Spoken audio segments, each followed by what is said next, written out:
अभी ठीक है। Good evening, good evening.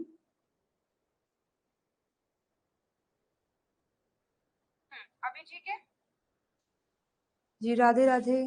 दरअसल ये ना मैं बटन ऑन करना भूल जाती हूँ।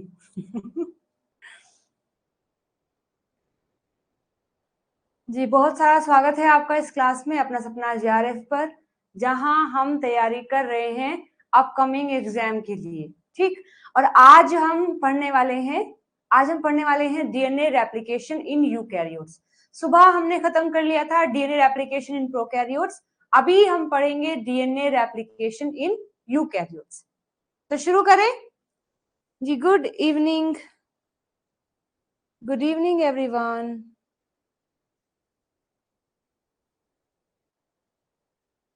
ठीक है जी। Good evening, good evening. कर ले शुरू क्लास। ठीक है, शुरू कर लेते हैं। आज हमें यूकैरियोट के अंदर रेप्लिकेशन पढ़ना है। चलो तो देखो, यूकैरियोटिक डीएनए रेप्लिकेशन। सारे जो अपने पॉलीमरेज हैं उनके बारे में, जितने भी एंजाइम्स यहाँ लगते हैं सबके बारे में हमने इंडिविजुअली पढ़ भी लिया है। अब बस सबको मिक्स करके एक बार फ्लो चार्ट की फॉर्म में देखना है। थोड़ा सा एक बात और बता देती हूँ, जितना ज्यादा डिटेल में साइंटिस्ट ने अब तक पढ़ा है अबाउट द प्रोकैरियोटिक रेप्लिकेशन, इतना यूकैरियोटिक में चीजें क्लियर नहीं है, क्योंकि तो यूकैरियोट का जो डीएनए है वो ज्यादा कॉम्प्लेक्स है एज कंपेयर टू प्रोकैरियोट्स। तो प्रोकैरियोट्स के बारे में बहुत सारी बातें निकल कर आ गई हैं, हमने पढ़ भी ली हैं, लेकिन as compare to prokaryotes eukaryotes के बारे में थोड़ी कम बातें अभी पता लगी हैं। हालांकि बहुत कुछ हमें पता है, बट अगर कंपेयर करें प्रोकैरियोट के साथ तो थोड़ी कम बातें हमें फिलहाल पता है। ठीक है, तो उसी इंफॉर्मेशन के साथ मैं आपको पढ़ा रही हूँ जितना हमें पता चला है। तो कुछ बातें तो बिल्कुल साफ है। यहां पर भी मोड कैसा होगा? सेमी कंजर्वेटिव होगा। बाई डायरेक्शनली मूव करती है replication fork and entire genome once per cell cycle. एक बार एक सेल साइकिल में केवल एक ही बार अपना डीएनए रेप्लिकेट करता है, वो भी as phase of the interphase. तो सेल साइकिल का जो इंटरफेज होता है, सेल साइकिल का जो इंटरफेज है, इंटरफेज में जो एस फेज आता है, केवल और केवल एस फेज में ही डीएनए रेप्लिकेशन होता है। हाईली रेगुलेटेड है, हाईली रेगुलेटेड है। बिना एस फेज के कहीं पर रेप्लिकेशन चालू नहीं होगा। ये हमने सेल साइकिल एंड रेगुलेशन में भी पढ़ा था, मैंने आपको खूब डिटेल में पढ़ाया था कि कौन सा मैकेनिज्म ऐसा है सेल के पास जिससे वो इंश्योर करता है कि एक सेल साइकिल में एक ही बार रेप्लिकेशन हो और वो भी एस फेज में हो। आज एक बार फिर से रिवाइज करवाऊंगी। सो फीचर क्या क्या है देखो, जीनोम का टाइप कैसा है? लीनियर है, डबल स्टैंडर्ड है, मल्टीपल क्रोमोसोम्स होते हैं। ठीक है, मल्टीपल क्रोमोसोम्स होते हैं। और origin of replication multiple origin होता है। थोड़ा सा इसको मार्क करते हुए, जीनोम का टाइप कैसा है? Linear, double standard DNA, multiple chromosomes होते हैं। बिल्कुल अपोजिट जैसा हमने बैक्टीरिया में पढ़ा था, वहां सिंगल क्रोमोसोम होता है, डबल स्टैंडर्ड है लेकिन सर्कुलर डीएनए होता है। बट अगर यूकैरियोट की बात करें तो mostly linear double standard DNA होता है, मल्टीपल क्रोमोसोम होते हैं। ओरिजिन ऑफ रेप्लिकेशन मल्टीपल होते हैं। वहां केवल एक ही था जिसको हमने ओराइसी कहा था, यहां मल्टीपल ओरिजिन होते हैं जिसको ARS कहते हैं। रेप्लिकेशन का डायरेक्शन यहां भी बाई डायरेक्शन होता है, फ्रॉम ईच ओरिजिन। ठीक है, इसके बाद पॉलीमरेज जो इन्वॉल्व होते हैं कौन कौन से हैं? पॉलीमरेज अल्फा है, पॉलीमरेज एप्सिलॉन होता है, आपका गामा होता है और डेल्टा होता है। ये पॉलीमरेज इन्वॉल्व होते हैं। Cell cycle regulation highly controlled होता है, इसमें cyclin cyclin CDKs role play करते हैं। टीलोमियर का रेप्लिकेशन अलग से होता है, यहाँ पर टीलोमियर प्रेजेंट है, उनका रेप्लिकेशन हम अलग से देखेंगे। और न्यूक्लियोसोम असेंबली बिल्कुल यहाँ होती है।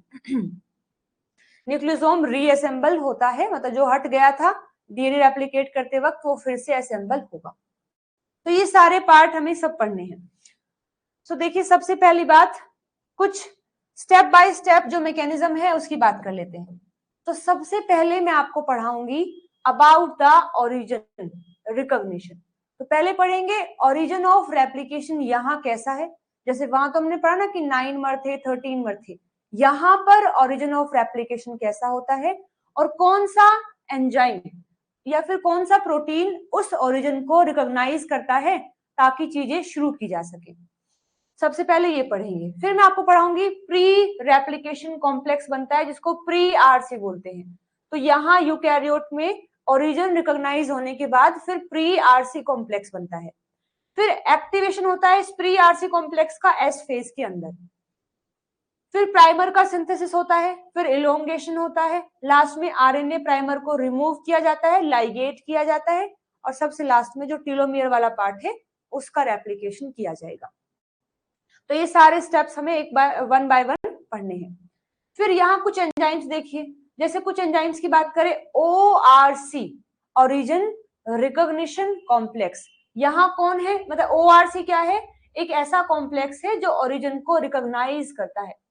क्या इसे कंपेयर करते हुए आप बता सकते हैं, कंपेयर करते हुए बता सकते हैं कि प्रोकैरियोट में ORC की जगह पर कौन था? चलिए बताइए फटाफट। प्रोकैरियोट में जो काम यहाँ ORC कर रहा है ओरिजिन को रिकॉग्नाइज करने का, ये काम प्रोकैरियोट में किसने किया था?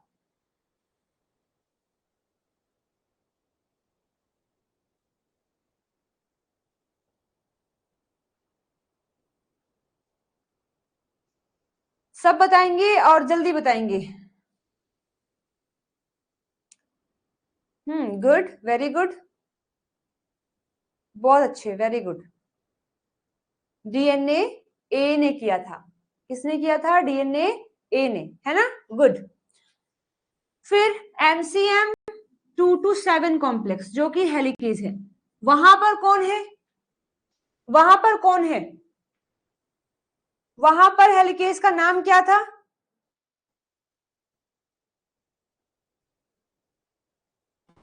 बोलिए।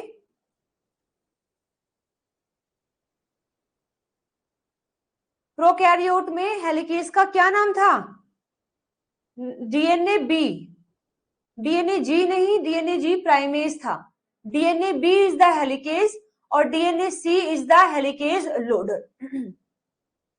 DNA C is the helicase loader and DNA B is the helicase. जी गुड इवनिंग, गुड। इसके बाद यहाँ डीएनए पोल अल्फा जो प्राइमर को सिंथेसाइज करता है, वहां पर कौन है? प्रोकैरियोट में ये काम किसने किया? प्राइमर को बनाने का काम प्रोकैरियोट में किसने किया था? जल्दी बताएंगे। प्राइमर बनाना है, प्राइमेज बनाएगा ना, डीएनए जी, नहीं बी नहीं, डीएनए जी। डीएनए बी तो होता है helicase, DNA C is the loader and DNA G is the primase. तो जो काम यहाँ डीएनए पोल अल्फा करता है, ये सेम काम वहां किसने किया? डीएनए जी ने किया। फिर लैगिंग स्ट्रैंड बनाने के लिए, लीडिंग स्ट्रैंड बनाने के लिए यहाँ डीएनए पोल डेल्टा और डीएनए पोल एप्सिलॉन आता है। वहां कौन आएगा? वहां पर कौन आएगा? वहां केवल आता है अपना DNA pol third holoenzyme complex. DNA pol third holoenzyme complex आता है, ठीक। फिर आ गए हैं आरपीए जो कि बाइंड करते हैं सिंगल स्ट्रैंडेड डीएनए से। वहां किसने बाइंड किया था? वहां किसने बाइंड किया था?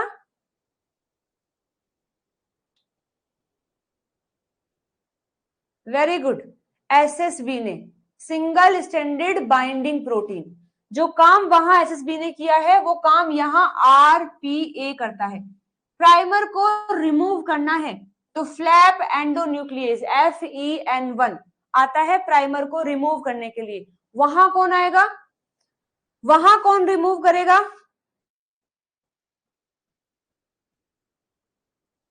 प्रोकैरियोट में किसने रिमूव किया था? डीएनए पोल 1, यस, डीएनए पोल 1। डीएनए लाइगेज है जो निक को सील करता है, वहां पर भी PCNA जो कि स्लाइडिंग क्लैंप है, स्लाइडिंग क्लैंप है। वहां पर क्या नाम था? वहां पर क्या नाम था? स्लाइडिंग क्लैंप, जो कि अपने डीएनए पॉलीमरेज को प्रोवाइड करता है प्रोसेसिविटी। वहां कौन था जी, वहां था बीटा क्लैंप। कौन था? Beta clamp. यहां पर बीटा क्लैंप का नाम है PCNA। और जो लोडर है, क्लैंप लोडर, यहां पर नाम क्या है? RFC। वहां सीधा हमने पढ़ा था क्लैंप लोडर, यहां इसका नाम है RFC। यहां एक और एक्स्ट्रा चाहिएगा, टीलोमिरेज, जो कि टीलोमियर का एक्सटेंशन करता है, जो कि वहां अपने प्रोकैरियोट में ऐसा कोई टीलोमियर का केस नहीं है, वो यहीं पर मिलेगा। चलिए, गुड। तो ये सारी बातें हालांकि एक बार हम फिर से बाद में लिख लेंगे, लेकिन आपको पता होनी चाहिए कि जो काम यहाँ ये कर रहे हैं वो सेम काम वहां किसने किया था, नाम क्या था। ठीक है, तो बस इन्हीं के बारे में पढ़ते हुए, स्टेप्स के बारे में पढ़ते हुए हम आगे बढ़ रहे हैं। तो सबसे पहले मैं आपको पढ़ा रही हूँ ओरिजिन का रिकॉग्निशन एंड ओरिजिन का स्ट्रक्चर। करें शुरू। तो देखो, ओरिजिन रिकॉग्निशन कैसे होता है। So eukaryotic chromosome contain multiple origin of replication. बहुत सारी रेप्लिकेशन और आई होती है, ओरिजिन ऑफ रेप्लिकेशन होता है। So eukaryotic replication begin at autonomously replicating sequence. जो काम वहां ORIC करता है, वो काम यहाँ कौन करेगा? ARS। उसे क्या बोलते हैं? मतलब वो स्पेसिफिक सीक्वेंस जहां से डीएनए का रेप्लिकेशन चालू होता है, उसे बोलते हैं ऑटोनोमसली रेप्लिकेटिंग सीक्वेंस, यानी ARS, which are multiple on each chromosome. एक क्रोमोसोम पर ऐसे सीक्वेंस बहुत सारे होते हैं। So the origin recognition complex अब आता है ORC, जो बाइंड करता है ARS पर। जैसे वहां हमने ORIC पर बाइंड किया था डीएनए A, यहां अपने ARS पर बाइंड करता है ORC, origin recognition complex, throughout the cell cycle but is active only in the G1 phase. बहुत जरूरी बात आप याद रखेंगे, ORC हमेशा अपने जो डीएनए है उस पर लगा होता है, बट एक्टिव होता है केवल और केवल आपके G1 फेज में। एक्टिव कब होता है? G1 फेज में। ऐसा नहीं कि हट जाएगा, मतलब लगा रहेगा, लेकिन एक्टिव रहेगा केवल और केवल G1 फेज में। याद रहेगी ये बात, इसका डायग्राम मैं आपको आगे भी दिखाऊंगी, बट फिलहाल याद रखो ORC कनेक्ट रहता है throughout the cell cycle but is active only in the G1 phase. अगर बात करें सैक्रोमाइसीस सर्विशिया की, ईस्ट की बात करें, तो वो भी यूकैरियोटिक सेल ही रखती है। तो ज्यादातर डिस्कवरी जो है इन्हीं के ऊपर हुई है, इसी ईस्ट के ऊपर डिस्कवरी की गई है। सो दीज डीएनए, जैसे बैक्टीरिया की अगर बात करते हैं तो बेसिकली जो डिस्कवरीज है वो इकोलाई में हुई है, यहाँ पर ईस्ट के अंदर हुई है।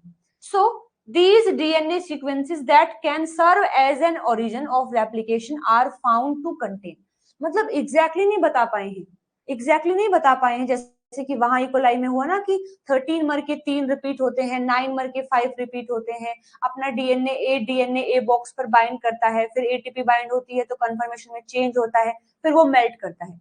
ऐसा यह नहीं है, बस थोड़ा बताया गया है कि जो भी सीक्वेंस जो भी सीक्वेंस ARS की तरह बिहेव कर रहा है, यानी अपने आप को ओरिजिन ऑफ रेप्लिकेशन कहता है, उसमें क्या क्या होना चाहिए?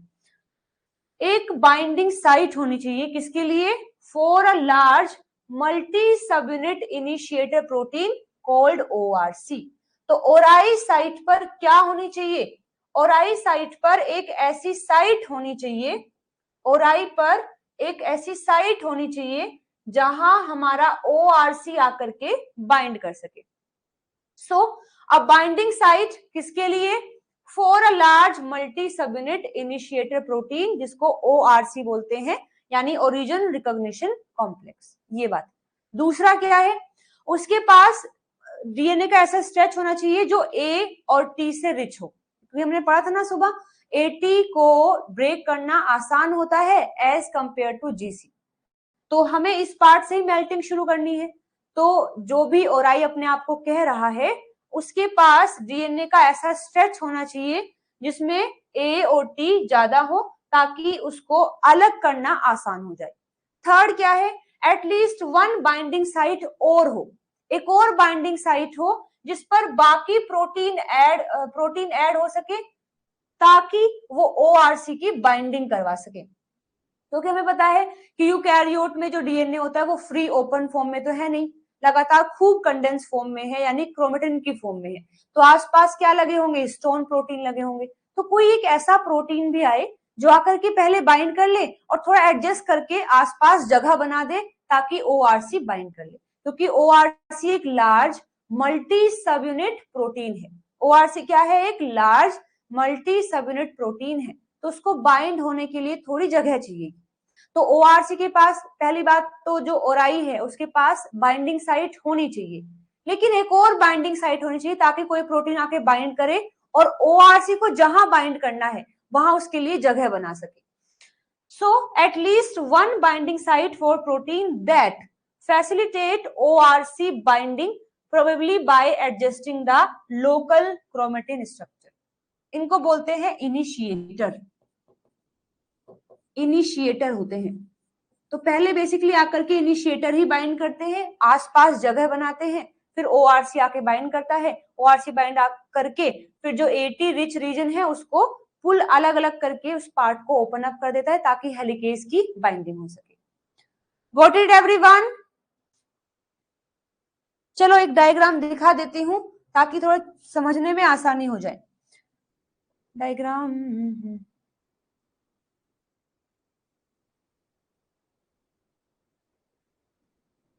ये देखिए इस डायग्राम को एक बार।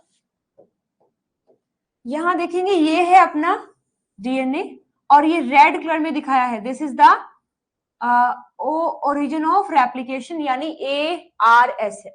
तो यहाँ पहले ये प्रोटीन आ गया है, देखो ये क्या है, इनिशिएटर है, जो कोई और प्रोटीन है जो आकर के जगह बनाता है ओआरसी के लिए। ओआरसी एक मल्टी सब यूनिट प्रोटीन है और ये एटीपी से बाइंड है। सेम ऐसे ही वहां पे भी हुआ था।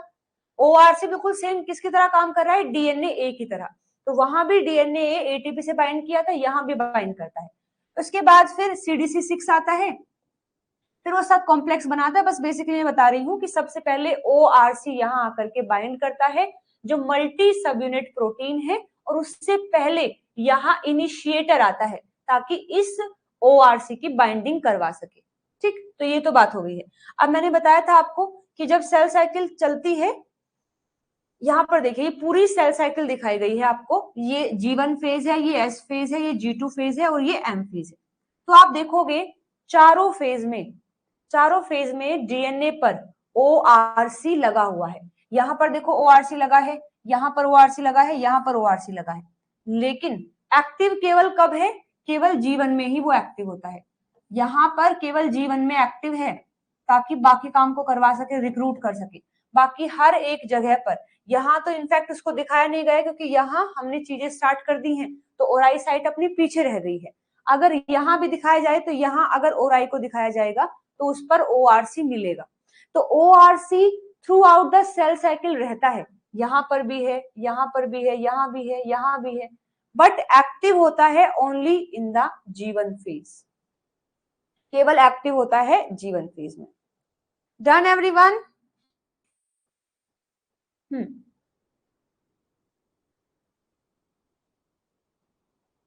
डन हो गई बातें यहां तक?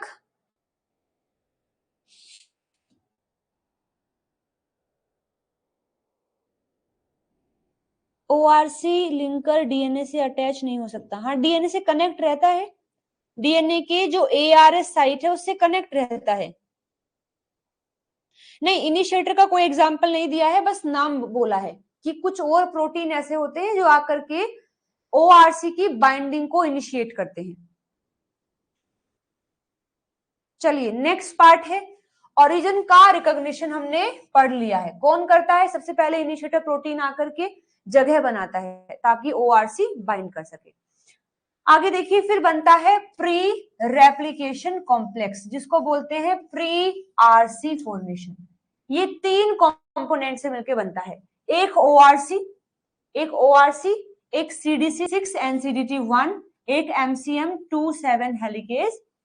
ये 3 प्रोटीन आकर के बनाते हैं प्री आरसी कॉम्प्लेक्स। तो सबसे पहले तो अपना ओआरसी ही आएगा, फिर ओआरसी रिक्रूट करता है CDC6 और CDT1 को। तो ORC तो हमेशा ही प्रेजेंट है, बट G1 फेज में ORC के अंदर कुछ ऐसे चेंजेस आते हैं कि वो CDT1 और CDC6 को रिक्रूट करता है, और ये क्या है, ये हेलिकेज लोडर है। तो CDC6 CDT1 हेलिकेज को लोड करते हैं। ये किसके कहने पर आते हैं, ORC के कहने पर आते हैं, और आते आते साथ में हेलिकेज को भी लेकर के लोड कर देते हैं। इन तीनों को मिलाकर बनता है प्री आरसी कॉम्प्लेक्स। तो प्री आरसी कॉम्प्लेक्स आपका जीवन में ही बन गया है, बट एक्टिव नहीं है। हेलिकेज को लोड कर दिया गया है जीवन में ही, हर एक ओराई साइट पर, जितनी भी ओराई साइट है सब पर हेलिकेज को जीवन में ही लोड कर दिया गया है। बट ये एक्टिव कब होगा, जब एस फेज आएगी। एस फेज में कुछ काइनेजेस आकर के उसको एक्टिव करते हैं। S1 से पहले वो ऐसे ही इनएक्टिव फॉर्म में रहेगा, लोड तो हो गया है बट इनएक्टिव रहेगा। सो जो प्री रेप्लिकेशन कॉम्प्लेक्स है ये G1 फेज में बनता है और रेप्लिकेशन के लिए लाइसेंसिंग कर देता है, लाइसेंस प्रोवाइड करता है कि हाँ तुम रेप्लिकेशन कर सकते हो, बट जब एस फेज आएगा तब करोगे। तो आप इस डायग्राम में भी देख सकते हैं, ये है अपना ARS, ये यहां ARS के ऊपर ये दिस इज ORC, और इस पर लगा है CDC6। तो सबसे पहले ORC जो है रिक्रूट करता है CDC6 को, फिर आता है CDT1, किसको लेके आएगा, MCM हेलिकेज को, और 2 यूनिट लेके आता है। MCM हेलिकेज की 2 यूनिट लेके आता है, क्योंकि एक ही रेप्लिकेशन बबल में हमें 2 हेलिकेज चाहिए होते, तो दोनों साथ में ही आते हैं। फिर वो आकर के यहाँ लोड कर देते हैं। तो देखो ये अपना हेलिकेज आकर के लोड हो गया है, एक यूनिट ये है और एक यूनिट ये है, और फिर ये बाहर निकल जाते हैं। तो इसी को बोलते हैं प्री आरसी कॉम्प्लेक्स, जब ये फिलहाल तीनों प्रेजेंट है। एक डायग्राम और देखो इसमें, यहाँ पर, हाँ ये एक और डायग्राम, ठीक है इसी में समझा देती हूँ। ये देखिएगा, तो सबसे पहले अपना डीएनए का पार्ट, ये ARS जिस पर इनिशिएटर प्रोटीन ये रिक्रूट मतलब साइट बनाता है अपने ORC के लिए। फिर ये रिक्रूट करता है CDC6 को, और CDC6 ATP से बाइंड होकर ही इस पर बाइंड होता है। यानी जब अपने CDC6 पर ATP का बाइंडिंग होता है तो उसकी कंफर्मेशन में ऐसा चेंज होता है कि वो ORC से कनेक्ट कर सके। तो CDC6 अगर बिना ATP से बाइंड किए आ गया तो ORC उसको रिकॉग्नाइज नहीं करेगा, बाइंड नहीं कर पाएगा। तो पहले CDC6 ATP से बाइंड करता है, कंफर्मेशन में चेंज होता है, और फाइनली आकर के ये ORC के पास बाइंड हो जाता है। फिर आता है अपना CDT1, किसको लेके आता है, MCM27 जो कॉम्प्लेक्स है उसको लेके आता है। तो यहाँ देखिए CDT1 आ गया। तो फिलहाल यहाँ देखो कौन कौन है, इनिशिएटर है जिस पर अपना CDT1 प्रेजेंट है, और उस पर प्रेजेंट है अपना हेलिकेज। फिर साथ में ORC है, ORC पर लगा है CDC6, दोनों पर फिलहाल ATP है। ठीक है, तो ये प्रोसेस हो गई है। अब आगे देखिए, अब यहां होता इतना लोड होने के बाद ATP का हाइड्रोलिसिस, कौन सी ATP का, जो अपनी CDC6 वाली है उसकी ATP का होता है हाइड्रोलिसिस। फिर से कंफर्मेशन में चेंज होता है, और ये जो है जो CDC6 है वो अपने ADP के साथ बाहर निकल जाता है। ये लोड कर ही चुका है CDC6, तो CDC6 भी बाहर निकल जाता है। तो फाइनली ऐसी स्ट्रक्चर बनती है जिसमें हमारा ये ORC है जिस पर अभी ATP लगी ही है, और यहाँ अपना हेलिकेज है। तो फिर जब इस ATP का हाइड्रोलिसिस होगा तब हेलिकेज का एक्टिवेशन होकर के ये आगे मूव करना चालू कर देगा। ओके एवरीवन, फिर इस ADP को भी बाहर निकाल दिया जाता है। आ गई है बात समझ, बताइए।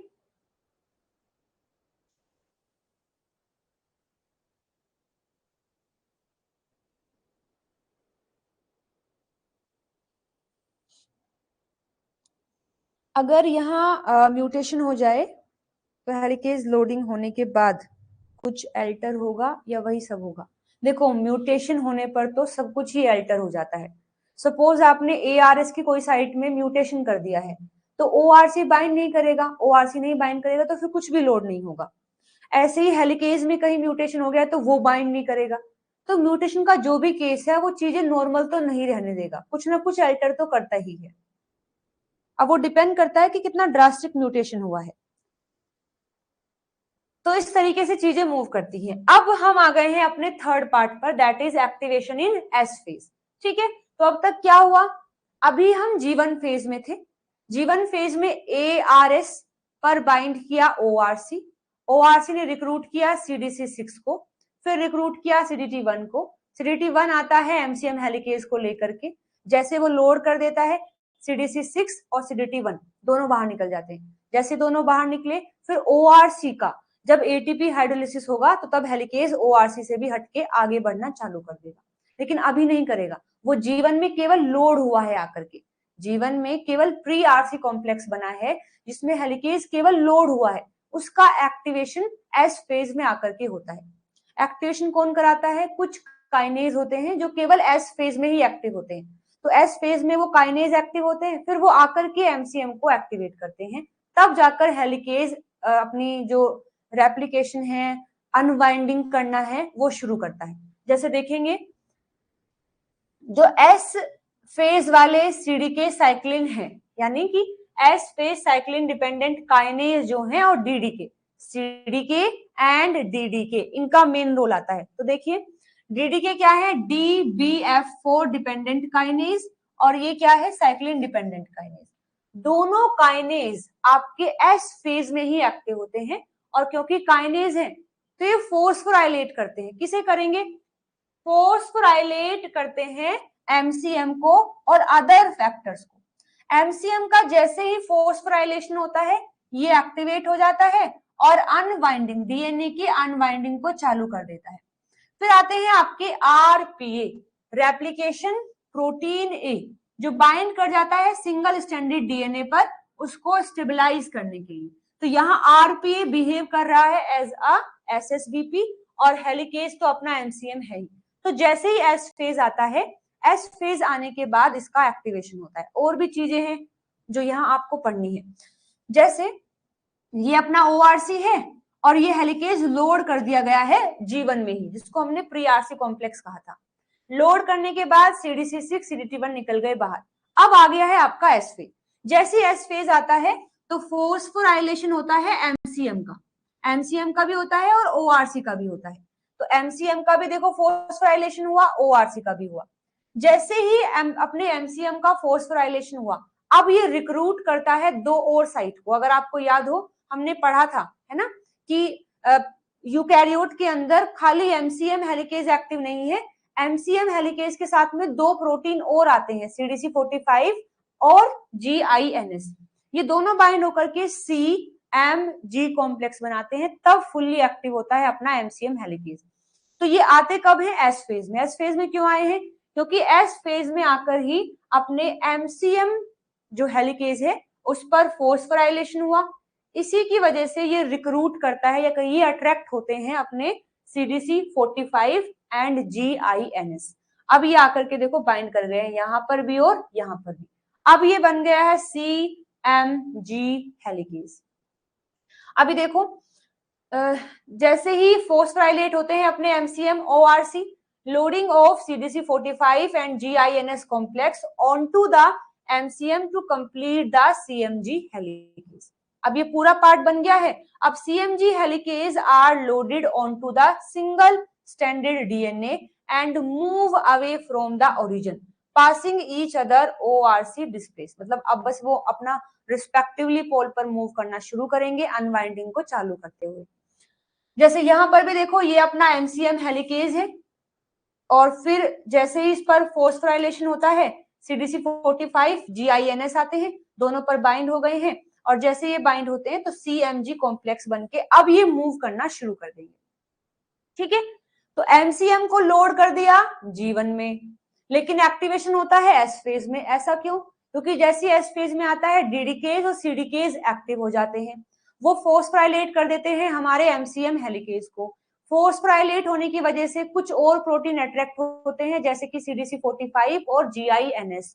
जैसे वो बाइंड करते हैं, अब अपना हेलिकेज फुल्ली एक्टिव हो गया है, अब वो मूव करना शुरू कर देगा। अब एक सवाल का जवाब देंगे, यूकैरियोट की बात कर रहे हैं तो एमसीएम हेलिकेज किस डायरेक्शन में मूव करेगा, या फिर कहिए कौन सी टेम्पलेट पर मूव करेगा, लैगिंग स्ट्रैंड टेम्पलेट या leading strand template?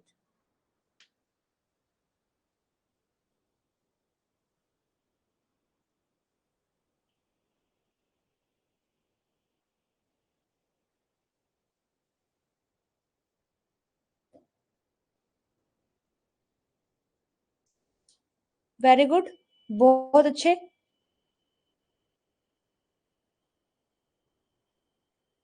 Leading strand template, और लीडिंग स्ट्रैंड टेम्पलेट पर वो प्रेजेंट होते हैं, जो कि बिल्कुल अपोजिट है प्रोकैरियोट। प्रोकैरियोट वाला कहां पर था? प्रोकैरियोट वाला प्रेजेंट होता है लैगिंग स्ट्रैंड टेम्पलेट पर, यूकैरियोट में अपना हेलिकेज प्रेजेंट होता है लीडिंग स्ट्रैंड टेम्पलेट पर, है ना? हाँ हाँ। और प्राइमेज कहां प्रेजेंट होता है? प्राइमेज कहां होता है? प्राइमेज कहां होता है? बिल्कुल सही, कहां होता है? लैगिंग स्ट्रैंड पर। तो यूकैरियोट में हेलिकेज और प्राइमेज मतलब इंटरेक्ट तो कर रहे होते हैं बट बिल्कुल फिजिकली कनेक्ट नहीं होते, लेकिन प्रोकैरियोट में प्राइमेज हेलिकेज फिजिकली एक्टिव होते हैं, जिसको हमने प्राइमोसोम कहा था, रिमेंबर? हाँ हाँ, लीडिंग स्ट्रैंड पर बस वो एक बार आता है, प्राइमेज प्राइमर बना करके फिर रह जाता है। यहां भी सेम ऐसे ही होगा, यहां पर भी जो प्राइमेज है वो लीडिंग स्ट्रैंड पर एक बार आएगा, प्राइमर बनाएगा, फिर परमानेंटली शिफ्ट हो जाता है लैगिंग स्ट्रैंड टेम्पलेट पर। हाँ ठीक है, बहुत अच्छी बात है, ये बातें आपको याद रखनी है। देखो यही ऐसे पॉइंट है जो आपको एग्जाम हॉल में कंफ्यूज करते हैं, यही पॉइंट। जैसे क्वेश्चन अगर आ जाए सेम कि हेलिकेज प्रोकैरियोट यूकैरियोट में कैसे मूव करता है, किस टेम्पलेट पर होता है, प्राइमेज से फिजिकली अटैच्ड होता है या केवल इंटरेक्शन करता है, तो ये सब बातें आपको पता होनी चाहिए।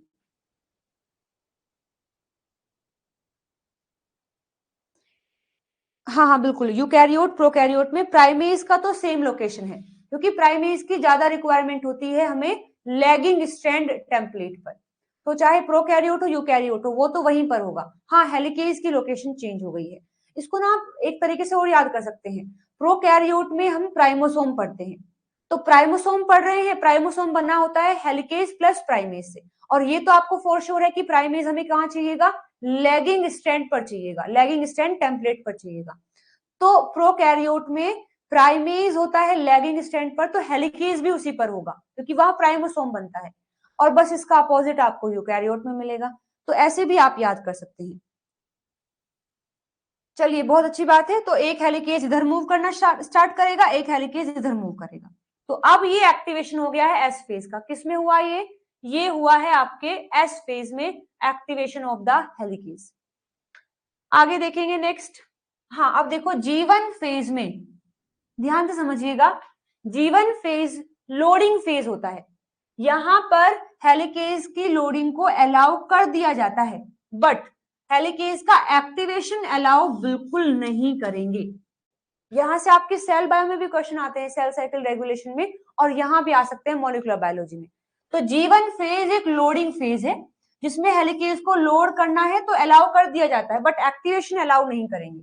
जबकि एस या G2 और एम फेज में ये एक्टिवेशन फेज होता है, यहां पर लोडिंग बिल्कुल भी अलाउड नहीं होगी। हाँ, एक्टिवेशन अलाउड किया जा सकता है इन केस अगर हेलिकेज प्रेजेंट है तो, हालांकि एस फेज में होता है, बाकी इसको फिर हटा दिया जाता है, G2 में एम में होता ही नहीं है। बट इन केस अगर G2 और एम में हेलिकेज प्रेजेंट है तो समहाउ एक्टिव किया जा सकता है, बट कभी भी लोड नहीं किया जाएगा। लोड क्यों नहीं किया जाएगा? क्योंकि आपको याद होगा जेमिनिन, याद है जेमिनिन जो कि CDT1 इनिबिटर था। तो जैसे ही आप एस फेज में आते हैं तो CDT1 को बाहर निकाल देते हैं, CDT1 भी और CDC6 भी दोनों बाहर निकल जाते हैं। तो जेमिनिन जो है तुरंत CDT1 से बाइंड कर लेता है, और कब तक बाइंड रहेगा? जब तक अगेन आपका जीवन फेज नहीं आ जाता, तो फिर वो CDT1 को फ्री नहीं करता है। CDT1 अगर फ्री नहीं है तो लोडिंग भी नहीं होगी। तो आप याद रखेंगे कि एस G2 और एम फेज में ये एक्टिवेशन फेज होते हैं, इसमें न्यू हेलिकेज की लोडिंग को इनिबिट कर दिया जाता है, जबकि जो लोडेड हेलिकेज है उसको एक्टिवेट कर सकते हैं। Done everyone? तो ये भी जरूरी बात है जो आपको याद रखनी है। हाँ, ये मैं बता ही चुकी हूँ, ORC throughout the cell cycle रहता है बट एक्टिव होता है only in the G1 phase, और वो लोडिंग में मदद करता है हेलिकेज की। तो ओआरसी कैसे मदद करता है हेलिकेज की लोडिंग में? तो सबसे पहले ओआरसी पर एक साइट होती है जिस पर वो CDC6 को बाइंड करता है। तो CDC6 बाइंड होने पर फिर वो रिक्रूट करता है CDT1 को, फिर CDT1 आने पर वो हेलिकेज को लेकर के आ जाता है। तो ORC throughout the cell रहता है बट एक्टिव होता है only in the G1 phase. हाँ जी, आगे देखिए। अब फोर्थ पार्ट आ गया है प्राइमर सिंथेसिस। तो अभी अपने ओरिजिन ऑफ रेप्लिकेशन ARS था, उस पर ORC प्रेजेंट है। ORC फिर रिक्रूट करता है CDT1 CDC6 को, वो लेके आते हैं अपने MCM हेलिकेज को।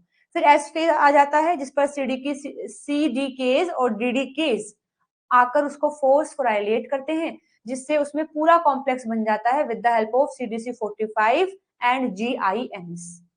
फिर वो स्टार्ट हो जाता है मूव करना। अब हम लेकर के आएंगे प्राइमेज को। तो यहाँ पर प्राइमेज कौन था बताइए? पढ़ाया है मैंने। प्राइमर सिंथेसिस कैसे होता है यूकैरियोट में? प्योर RNA का बना है या हाइब्रिड फॉर्म में होता है? बताएंगे? पढ़ा था ना कि अपने यूकैरियोट में प्राइमर हाइब्रिड होता है।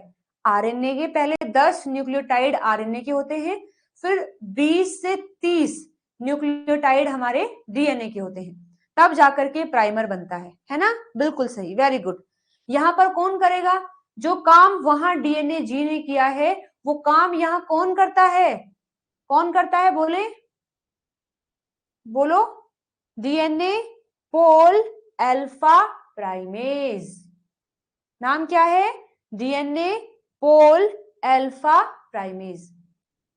तो देखो, DNA pol alpha with primase activity lays down a short RNA primer जिसमें 10 न्यूक्लियोटाइड है, फॉलो बाय शॉर्ट DNA जिसमें 20 से 30 न्यूक्लियोटाइड है।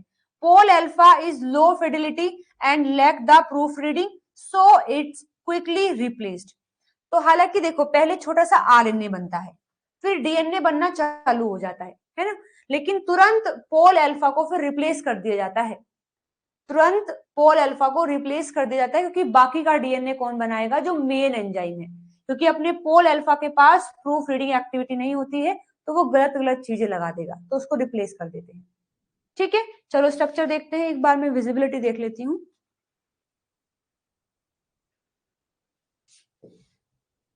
हाँ, कुछ ग्रीन वाले डायग्राम नहीं दिख रहे हैं।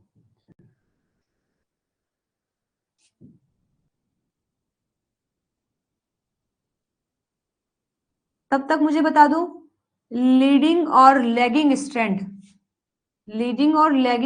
को कौन सा DNA पॉलीमरेज रेप्लिकेट करेगा?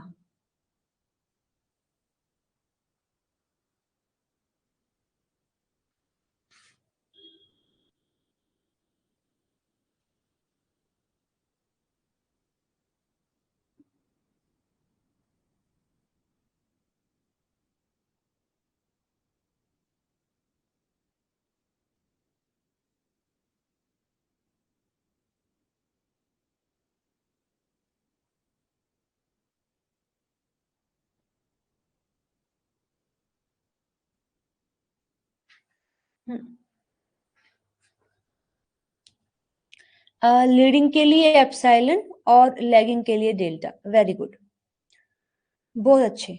चलो एक बार देख लेते हैं। हाँ जी, देखिए यहाँ पर देखो, ये एस फेज की हम बात कर रहे हैं क्योंकि यहीं पर रेप्लिकेशन शुरू होगा। तो DNA polymerase alpha and epsilon loaded DNA pol alpha begin Okazaki fragment synthesis. तो यहां हमने किस किस को लोड किया? एप्सिलॉन को, और किसको लोड किया? अल्फा को। एप्सिलॉन को एंड अल्फा को। ठीक है, तो देखो अल्फा वाला एक बार आकर के, जो DNA पोल अल्फा है वो एक बार आकर के लीडिंग स्ट्रैंड पर प्राइमर बना देता है, फिर परमानेंटली शिफ्ट हो जाता है अपने लैगिंग स्ट्रैंड पर।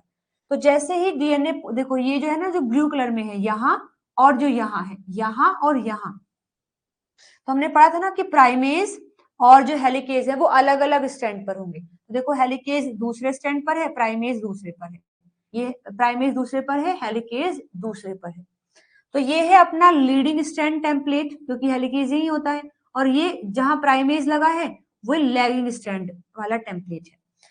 तो यहाँ एक बार आता है डीएनए पोल अल्फा, प्राइमर बना दिया है, अब बस सीधा एप्सिलॉन यहाँ लगातार काम करता रहेगा, एप्सिलॉन इस लीडिंग स्ट्रैंड को बनाता रहेगा, फिर परमानेंटली अपना पोल अल्फा शिफ्ट हो जाता है लैगिंग पर। देखो यहाँ भी इस फोक में, यहाँ भी और यहाँ भी शिफ्ट हो गया है। अब बनता है प्राइमर यहाँ, तो इसने देखो छोटा सा प्राइमर बना दिया है। एक मिनट रुकेगा गाइस, इलेक्ट्रिसिटी कट हो गया है।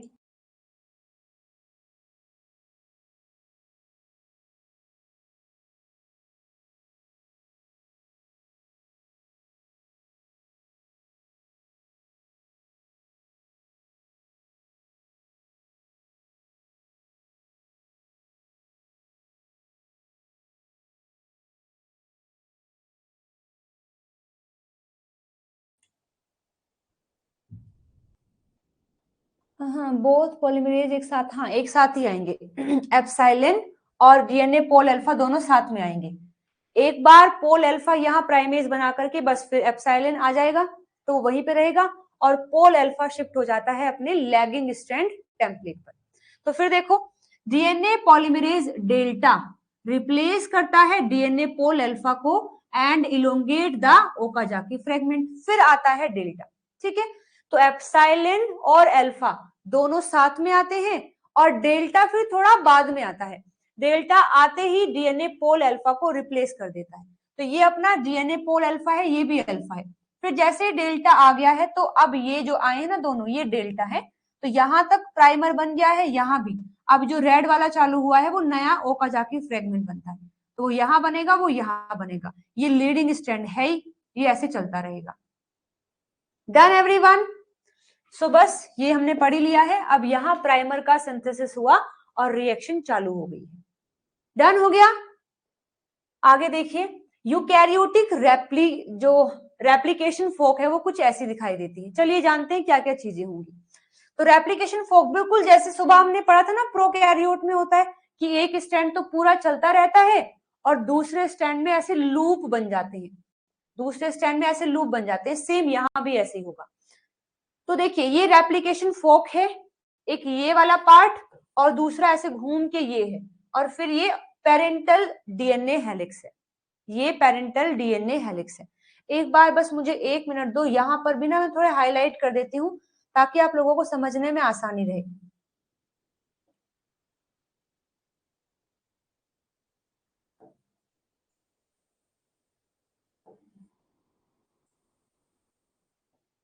हाँ ठीक है, तो देखिएगा ये रेप्लिकेशन फोक है, ये है अपना लीडिंग स्ट्रैंड टेम्पलेट, और जो रेड वाला है ये नया जो फॉर्म हो रहा है वो है, ये लगा है डीएनए पॉलीमरेज एप्सिलॉन, क्योंकि ये लीडिंग स्ट्रैंड बना रहा है, और पीछे लगा है यहाँ बीटा क्लैम्प, जिसको स्लाइडिंग क्लैम्प बोलेंगे, यहाँ पर इसका नाम होता है PCNA, स्लाइडिंग क्लैम्प, जो इसको पीछे से पुश कर रहा होता है ताकि प्रोसेसिविटी ज्यादा हो जाए। और हेलिकेज इसी के आगे होता है ना। प्रोकैरियोट में क्या था, हेलिकेज यहाँ पर था, लेकिन क्योंकि यूकैरियोट है तो हेलिकेज को जस्ट, जो हेलिकेज है वो जस्ट कहाँ है, आगे है, ahead of the DNA polymerase epsilon. यहां से भी क्वेश्चन बन सकता है गाइस। क्वेश्चन क्या बन सकता है कि यूकैरियोट के अंदर हेलिकेज को कौन फॉलो कर रहा है, तो हेलिकेज को कौन फॉलो कर रहा है, डीएनए पॉलीमरेज एप्सिलॉन, क्योंकि यहाँ तो है ही नहीं हेलिकेज, यहाँ है। तो यूकैरियोट में हेलिकेज को फॉलो करता है डीएनए पॉलीमरेज एप्सिलॉन, या फिर ऐसा बोल सकते हैं कि यूकैरियोट में जो डीएनए पॉलीमरेज एप्सिलॉन है उस वो मतलब उसके अहेड आगे कौन है, अपना हेलिकेज। और हेलिकेज पूरा कॉम्प्लेक्स है, GMCMG कॉम्प्लेक्स, तो ये लीडिंग स्ट्रैंड जिसमें बिल्कुल भी लूप नहीं बनते हैं, ये ऑन द स्पॉट काम करता हुआ जाता है। अब बात करते हैं लैगिंग की। तो लैगिंग स्ट्रैंड में देखो एक प्राइमर यहां बना होगा पहले, इसका सिंथेसिस हो गया, फिर दूसरा प्राइमर अपना बना यहाँ, ये दूसरा आरएनए प्राइमर बना, इस पर ये आ गया है डीएनए पोल डेल्टा। हमें पता है कि लैगिंग स्ट्रैंड को बनाने के लिए हमें कम से कम 2 यूनिट तो चाहिए, जैसे वहां पर भी हुआ था। तो सेम अभी एक तो लगातार काम कर रही है, ये क्या है, पीसीएन कॉम्प्लेक्स है, तो ये एक ओकाजाकी फ्रेगमेंट बन रहा है। और देखो दूसरा यहाँ से ये डीएनए पोल अल्फा आ गया है, जो नया प्राइमर बना रहा है। तो इसको रेप्लिकेट करने के लिए फिर ये वाला डीएनए पोल डेल्टा आएगा, साथ में ये जो लोडर है ये इसको लोड कर देगा, तो ये इसको पीसीएनए को लोड कर देगा, यहाँ से डीएनए पॉलीमरेज डेल्टा आ जाएगा, फिर ये इस वाले पार्ट की रेप्लिकेशन चालू कर देगा। तब तक ये वाला पार्ट, तब तक ये वाला फ्री हो जाएगा, फिर यहाँ नया प्राइमर बन जाएगा, फिर ये घूम करके यहाँ पर चालू करेगा, तब तक फिर ये फ्री हो जाएगा। तो इसका तो ऐसे लगा रहता है कि अभी ये काम कर रहा है तो ये फ्री है, फिर जब ये काम पे लगेगा तो ये फ्री हो जाएगा, फिर ये काम पे लगेगा तो ये फ्री हो जाएगा, ऐसे ही अल्टरनेट ये काम करते रहते हैं। तो एक होगा जाके फ्रेगमेंट एक ने बनाया, दूसरा उसके पीछे बना रहा है, फिर तीसरा उसके पीछे बनाएगा, मतलब तीसरा इन द सेंस जो पहले था वही। तो इस तरीके से प्रोसेस चलती रहती है। तो यहाँ पर एक तो आता है डीएनए पॉलीमरेज एप्सिलॉन, और बाकी जो दो हैं वो आते हैं डेल्टा। और जो पार्ट अभी रेप्लिकेट नहीं हुआ है वहां पर लगे होते हैं एसएसबीपी, एसएसबीपी जिसको हमने आरपीए बोला है। ओके,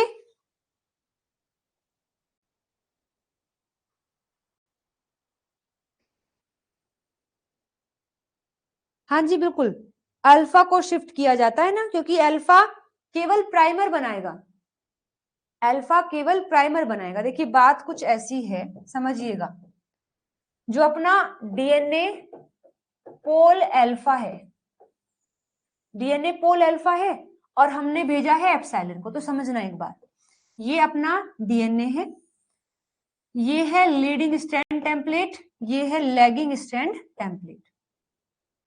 यहां पर पहले आया डीएनए पोल अल्फा, इसने थोड़ा सा प्राइमर बना दिया है, प्राइमर बना दिया है, फिर यहां तुरंत आ गया एप्सिलॉन, इसने काम को आगे चालू कर दिया है। यहां तो फिक्स है, एक बार पोल अल्फा आकर के बना देगा, फिर एप्सिलॉन उसको रिप्लेस कर देगा, वो बस एक बार रिप्लेस करता है, इसलिए हम उसकी बात नहीं कर रहे हैं। एप्सिलॉन केवल एक बार रिप्लेस करते हैं, या फिर बोल सकते हैं कि डीएनए पोल अल्फा एप्सिलॉन से केवल एक बार रिप्लेस होता है, क्योंकि एप्सिलॉन जहां काम कर रहा है वहां हमें केवल एक ही बार चाहिए अपना डीएनए पोल अल्फा।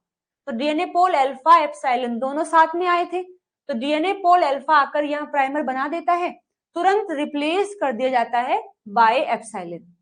फिर ये डीएनए पोल अल्फा आकर प्राइमर बनाता है अपने लैगिंग स्ट्रैंड टेम्पलेट पर।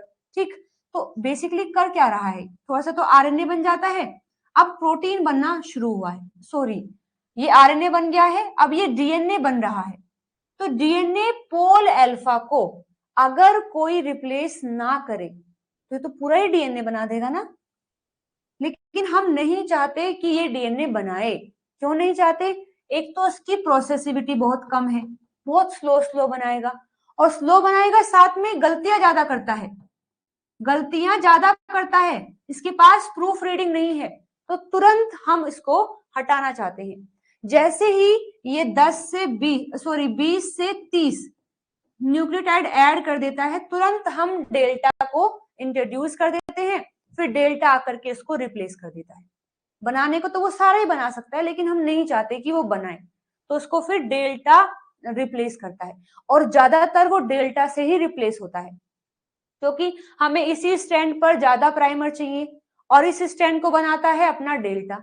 तो ज्यादातर मोस्टली समझो आप 100 में से 99 टाइम उसको कौन रिप्लेस कर रहा है, डेल्टा। बस एक बार रिप्लेस किया एप्सिलॉन ने, वो भी फर्स्ट टाइम, तो इसको हम नहीं पढ़ते हैं इतना। तो बेसिकली डेल्टा को रिप्लेस किया जाता है, सॉरी अल्फा को रिप्लेस किया जाता है डेल्टा से। डन, समझ गए हो?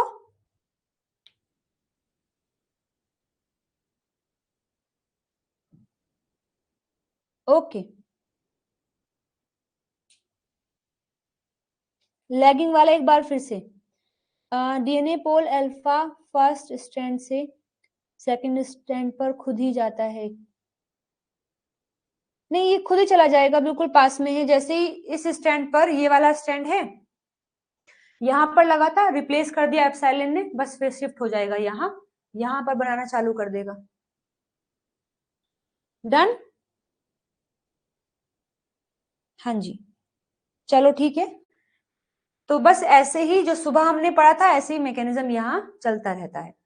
तो डीएनए पोल अल्फा, देखो यहाँ आया हुआ है लैगिंग स्ट्रैंड पर, ये वाला जो है ना, ये है आपका लैगिंग स्ट्रैंड टेम्पलेट, जिस पर एक होकर जाके फ्रेगमेंट बन चुका है, दूसरा बन रहा है, तीसरे की बनने की तैयारी है। तो एक बना दिया है, और पता है एक किसने बनाया था? ये वाला बनाया था इसने, जो फिलहाल खाली है। इससे अगला बना रहा है ये, फिर इससे अगला कौन बनाएगा? ये जो फिलहाल खाली हो गया है। फिर ये वाला बनाएगा ये, फिर जो ये होगा ये फिर से इसको बनाएगा। अल्टरनेट बनाते रहते हैं, एक होकर जाके फ्रेगमेंट इसने बना दिया, तो दूसरा ये, फिर तीसरा ये, चौथा ये, पांचवा ये, छठा ये, ऐसे ऐसे वो बनाते रहेंगे। लेकिन यहाँ लीडिंग की बात करें तो बस एक ही एप्सिलॉन आता है और लगातार ये उसको बनाता रहता है। इसके लिए कोई शिफ्टिंग नहीं चाहिए। यहाँ पर होता है कि एक फ्रेगमेंट इसने बना दिया, अब एक ये बनाएगा, फिर घूम के जाके दूसरा बनाएगा, ऐसे चलता रहता है। चलिए जी, तो ठीक है, ये रेप्लिकेशन फोक है यूकैरियोट की, जिसमें देखो कितने हो गए हैं, हेलिकेज वाला पूरा कॉम्प्लेक्स है, पीसीएनए है, अपना एप्सिलॉन है, इधर डीएनए पोल अल्फा है, लोडर है, अगेन पीसीएनए है, दो डेल्टा है, तो ये सब अपना रेप्लिकेशन फोक है। चलिए जी आगे देखिए नेक्स्ट। अब हम आ गए हैं इलोंगेशन पर। इलोंगेशन में आपको पढ़ा ही चुकी हूँ, बस तुरंत ऐसे ही इलोंगेशन होगा। सब चीजें हमने इकट्ठा कर दी हैं, अब यही एक तरीके से इलोंगेशन हो रहा है।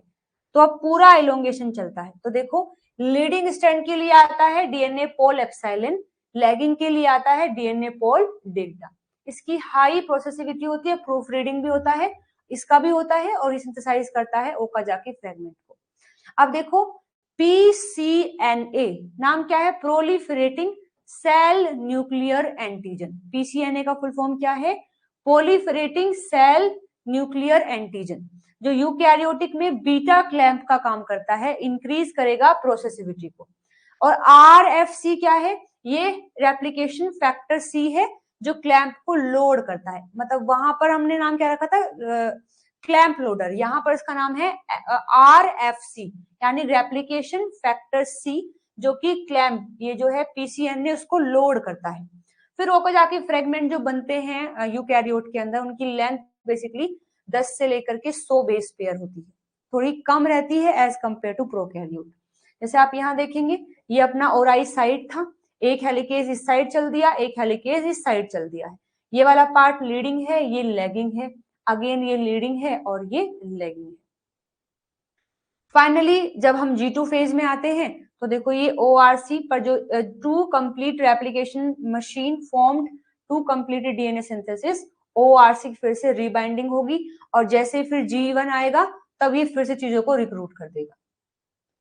ओके एवरीवन, जैसे आप इस डायग्राम में देख सकते हैं, जो क्लैंप लोडर है वो कैसे काम करता है। तो ये अपना डीएनए पोल अल्फा है, जिस डीएनए पोल अल्फा प्राइमेज है। तो डीएनए पोल अल्फा, और ये है प्राइमेज। तो ये आरएनए प्राइमर बनाता है, सिंथेसाइज बाय द प्राइमेज। तो इसी में ही जो प्राइमेज वाला हिस्सा है, ये बेसिकली आपको क्या बताया है?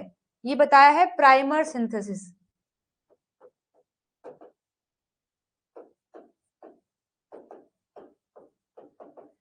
तो ये देखिए, प्राइमर सिंथेसिस बाद में पूरा प्रोसेसिविटी है।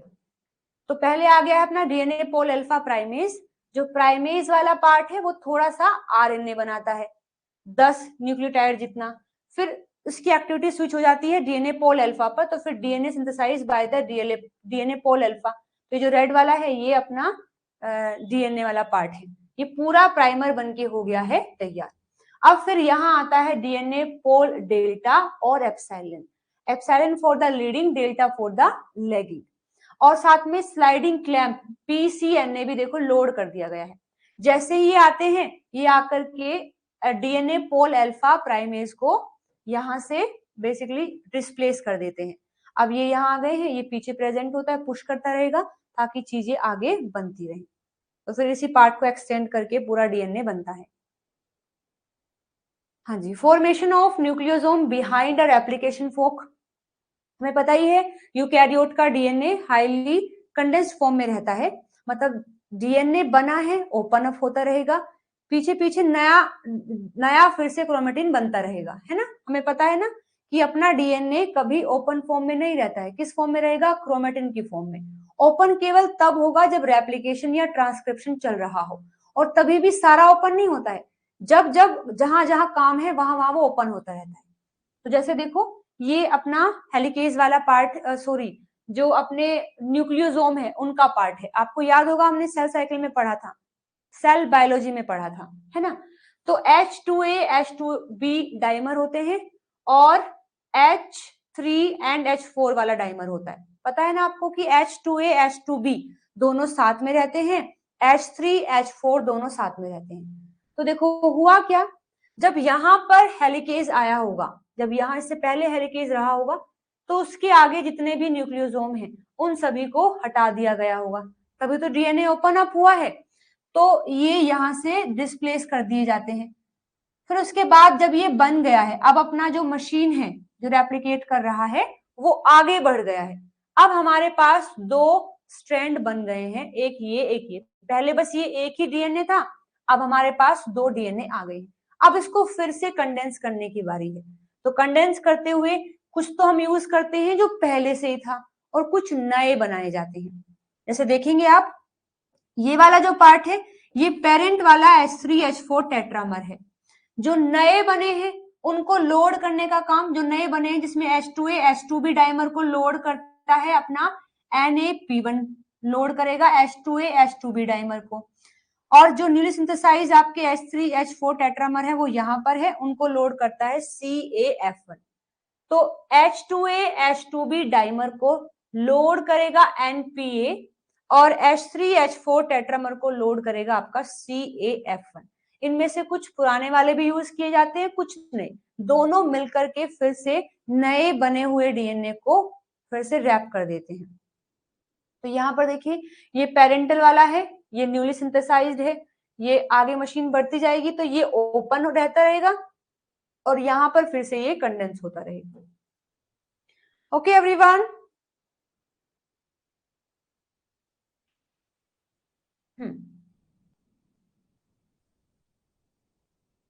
आरएफसी नहीं दिखाया, आरएफसी है भी नहीं, वो तुम खुद सोच लो कि आरएफसी इसमें डायग्राम में नहीं है ना, लेकिन होता है।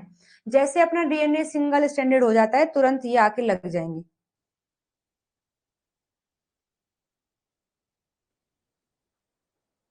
डीएनए पोल डेल्टा 2 से ज्यादा हो सकते हैं, डेल्टा, हाँ बिल्कुल, डीएनए पोल डेल्टा 2 से ज्यादा ही होते, दो, अच्छा 2 से ज्यादा, ठीक ठीक। वो देखो वो डिपेंड करता है रिक्वायरमेंट पर वैसे 2 से काम चल जाता है, अल्टरनेटिवली वो 2 ही काम कर रहे होते हैं, इतना काफी रहता है। लेकिन अगर थोड़ा और स्पीड बढ़ा रहे हैं, जल्दी रेप्लिकेशन करना है, तो वहां और भी ज्यादा इंट्रोड्यूस किए जा सकते हैं, बट रहते हैं 2 ही, 2 ऑप्टिमम है, जितनी स्पीड सेल चाहता है वो 2 से कंप्लीट हो जाती है। ठीक है, ओके इसके बाद फिर लास्ट में डीएनए का रेप्लिकेशन हो गया है, अब आरएनए प्राइमर को रिमूव करेंगे और लाइगेट करेंगे। रिमेंबर कैसे हमने रिमूव किया था, बताइए।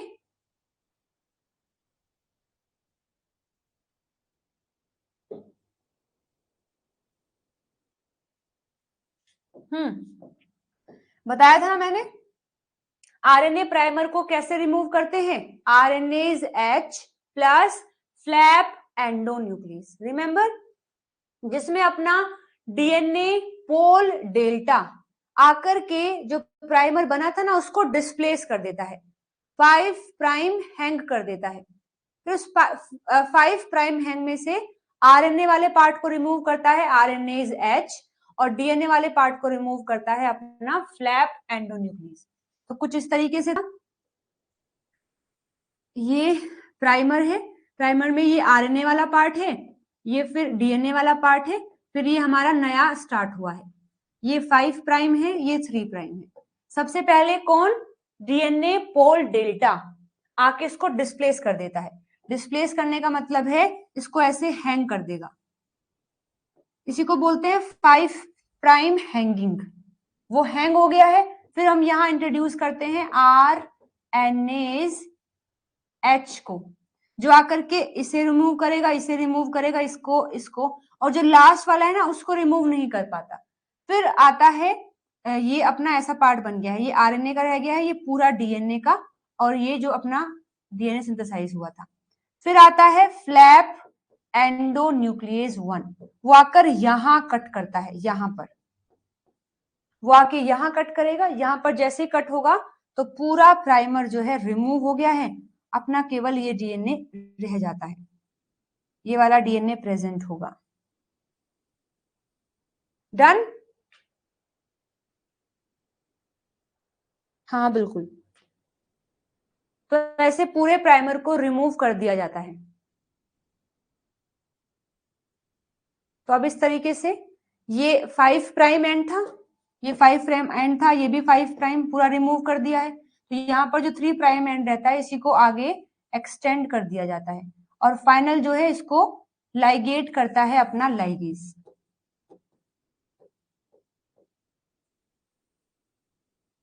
डन? सेम फिनोमेना जो हम पहले भी पढ़ चुके हैं। इसके बाद नेक्स्ट आइए टीलोमियर रेप्लिकेशन पर। हमारा जो डीएनए है उसमें टीलोमियर रीजन भी होता है। ऐसा हमें सर्कुलर डीएनए में देखने को नहीं मिला, यानी बैक्टीरिया के अंदर ऐसा कुछ देखने को नहीं मिला, बट यूकैरियोट में ऐसा होता है कि जो एंड वाला पार्ट है, डीएनए की बात लगाओ या फिर जब वो क्रोमोसोम में कन्वर्ट हो जाता है तो जो एंड वाला पार्ट होता है उसको टीलोमियर बोलते हैं। टीलोमियर की रेप्लिकेशन के लिए हमें एक एडिशनल एंजाइम की रिक्वायरमेंट है। अपने जो रेगुलर डीएनए पॉलीमरेज हैं वो ऐसा नहीं कर पाते। चलिए बताती हूँ ऐसा क्यों है। तो देखो इस डायग्राम को समझो, इस डायग्राम से चीजें आपको समझ आ जाएंगी। जैसे थोड़ा सा जूम कर लेते हैं, ये देखिएगा, ये मेरे पास एक डीएनए है, पेरेंटल डीएनए, और ये नया डीएनए सिंथेसाइज हो रहा है, जिसमें हम देखकर आसानी से बता सकते हैं ये लीडिंग स्ट्रैंड है और ये वाला जो है लैगिंग स्ट्रैंड है, जिसमें ये ग्रीन वाला पार्ट प्राइमर है। पूरा फॉर्म होने के बाद कुछ ऐसा दिख रहा है, ये अपना लीडिंग स्ट्रैंड टेम्पलेट, ये लीडिंग स्ट्रैंड, ये लैगिंग स्ट्रैंड टेम्पलेट, और ये पूरा लैगिंग स्ट्रैंड जो कि फ्रेगमेंट की फॉर्म में फॉर्म हुआ है। लास्ट में आकर के सारे जो प्राइमर हैं उनको रिमूव कर दिया गया है with the help of RNase H and flap endonuclease. और फिर इन्हीं पार्ट को, जो दूसरे वाला प्राइमर है ना उसका जो 3 प्राइम एंड है, उसी को यूज करके इस पार्ट को फिर से बना दिया जाता है। जो डेल्टा है वही आके बना देगा। समझ गए हो? जो अपना उससे पहले, जैसे मानो ये पूरा फ्रेगमेंट है, ओ का जाके फ्रेगमेंट, जैसे मैं एक बार थोड़ा लिख के दिखा देती हूँ।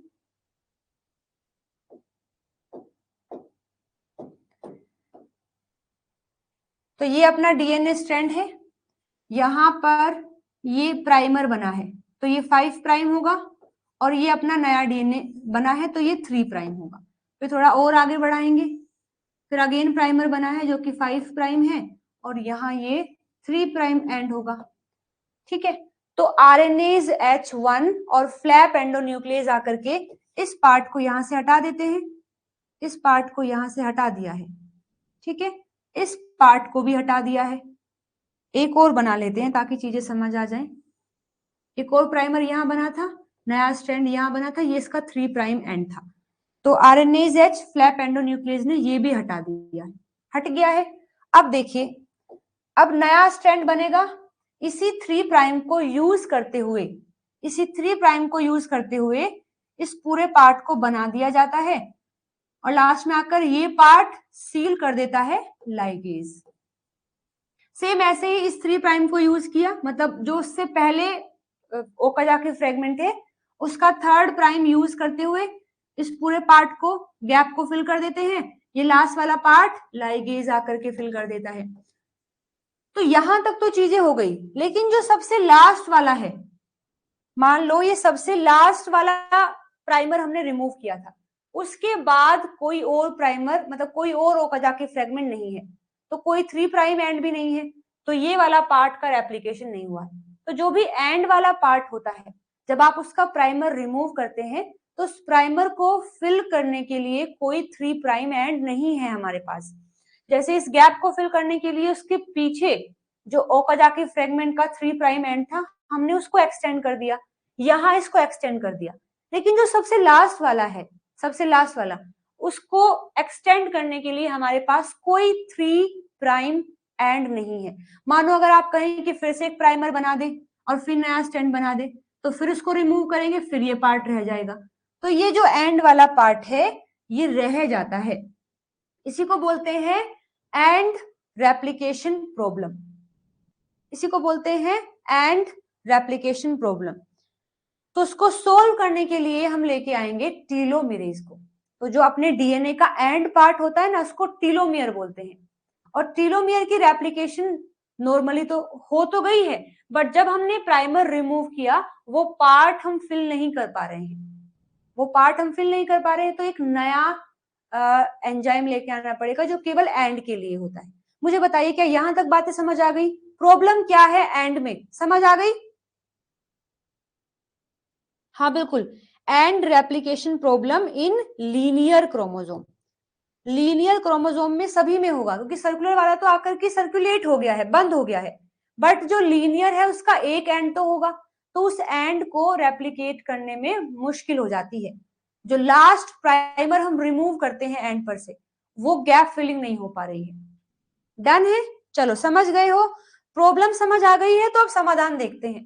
तो ये हाँ अभी अच्छा, अगर हम ना इसको करें रेप्लिकेट, छोड़ो कोई बात नहीं, इतना बड़ा डीएनए है, इसमें से हमने इतना नहीं रेप्लिकेट किया तो क्या दिक्कत है? लगभग कितना होगा? 30 न्यूक्लियोटाइड, 10 तो होंगे आरएनए वाले और लगभग 20 से 30 जो है वो होंगे आपके डीएनए वाले। तो टोटल मिलाकर के 30 से 40 न्यूक्लियोटाइड है। जहां मिलियंस ऑफ न्यूक्लियोटाइड है वहां 30 नहीं बने तो क्या दिक्कत है?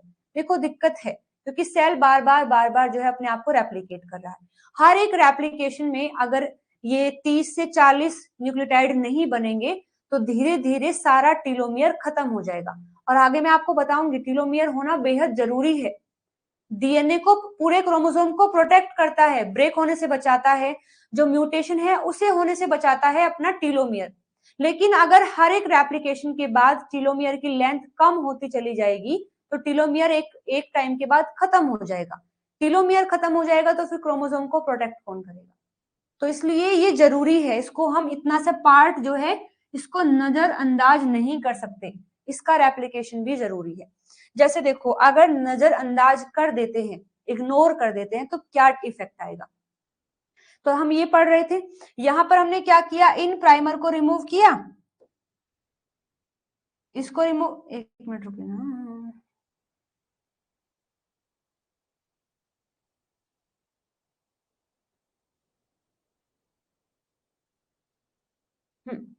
तो हमने क्या किया, इनको रिमूव कराया, देखिए इसको रिमूव कराया कराया कराया कराया कराया कराया, सबको रिमूव करवा दिया।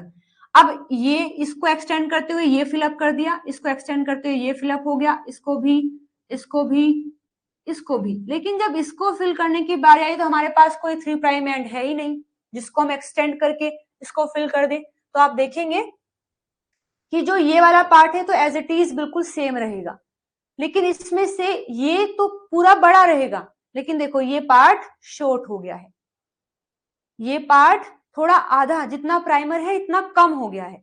अब अगर हमने इसको रेप्लिकेट नहीं किया, हमने अगर इसको नहीं बनाया और फिर से रेप्लिकेशन शुरू कर दिया, तो अल्टीमेटली देखो क्या होगा, अल्टीमेटली हमें जो क्रोमोसोम मिलेगा वो इतना छोटा होगा, उसमें से एक क्रोमोसोम इतना शॉर्ट हो जाएगा, एक प्राइमर जितना।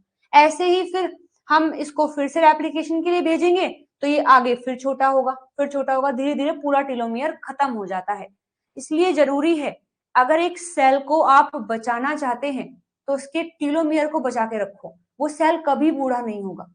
ऐसे ही करते हैं कैंसर सेल, जो कैंसर सेल होते हैं वो जो टीलोमिरेज है उसकी एक्टिविटी को बिल्कुल हाइपर रखते हैं, कि उन्हें पता है कि अगर टीलोमियर कम हो गया तो सेल की डेथ हो जाएगी। और आपको पता ही है कैंसर सेल आसानी से नहीं मरते हैं, तो वो मरना नहीं चाहते, इसलिए वो अपने टीलोमिरेज की एक्टिविटी को हमेशा मेंटेन रखते हैं। क्योंकि उन्हें पता है कि टीलोमिरेज अगर एक्टिव नहीं हुआ तो टीलोमियर का रेप्लिकेशन नहीं होगा, धीरे धीरे टीलोमियर खत्म हो जाएगा, जिससे सेल की डेथ हो सकती है। और बाकी जो हमारे सेल हैं, बॉडी के बाकी जो सेल होते हैं जिनकी डेथ होती रहती है, उसका एक कारण ये भी है क्योंकि उनमें टीलोमिरेज की एक्टिविटी मेंटेन नहीं रह पाती है, जिससे टीलोमियर धीरे धीरे शॉर्ट होने लगता है और अल्टीमेटली सेल की डेथ हो जाती है। Done everyone? तो देखो ये भी एक प्रॉब्लम वाला पार्ट है, लेकिन प्रॉब्लम समझ आ गई है तो समाधान भी हम देख लेंगे।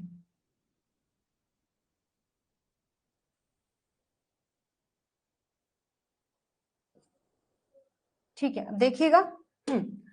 टीलोमियर्स क्या होते हैं?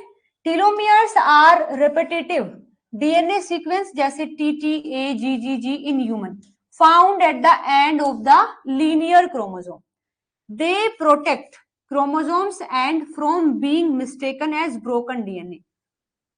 अपना जो सेल का मशीनरी सिस्टम है वो ये ना समझ ले कि ये डीएनए तो टूटा हुआ है, तो जहां जिस भी क्रोमोसोम पर आगे ऊपर टीलोमियर लगा होता है तो उसको ठीक समझा जाता है। तो basically they protect the chromosome end from being mistaken as broken DNA and from degradation और fusion with the other chromosome.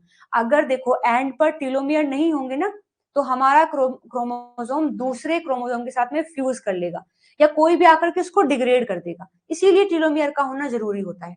During normal DNA replication DNA polymerase can not fully replicate the 3' end of the lagging strand. This is called the end replication problem।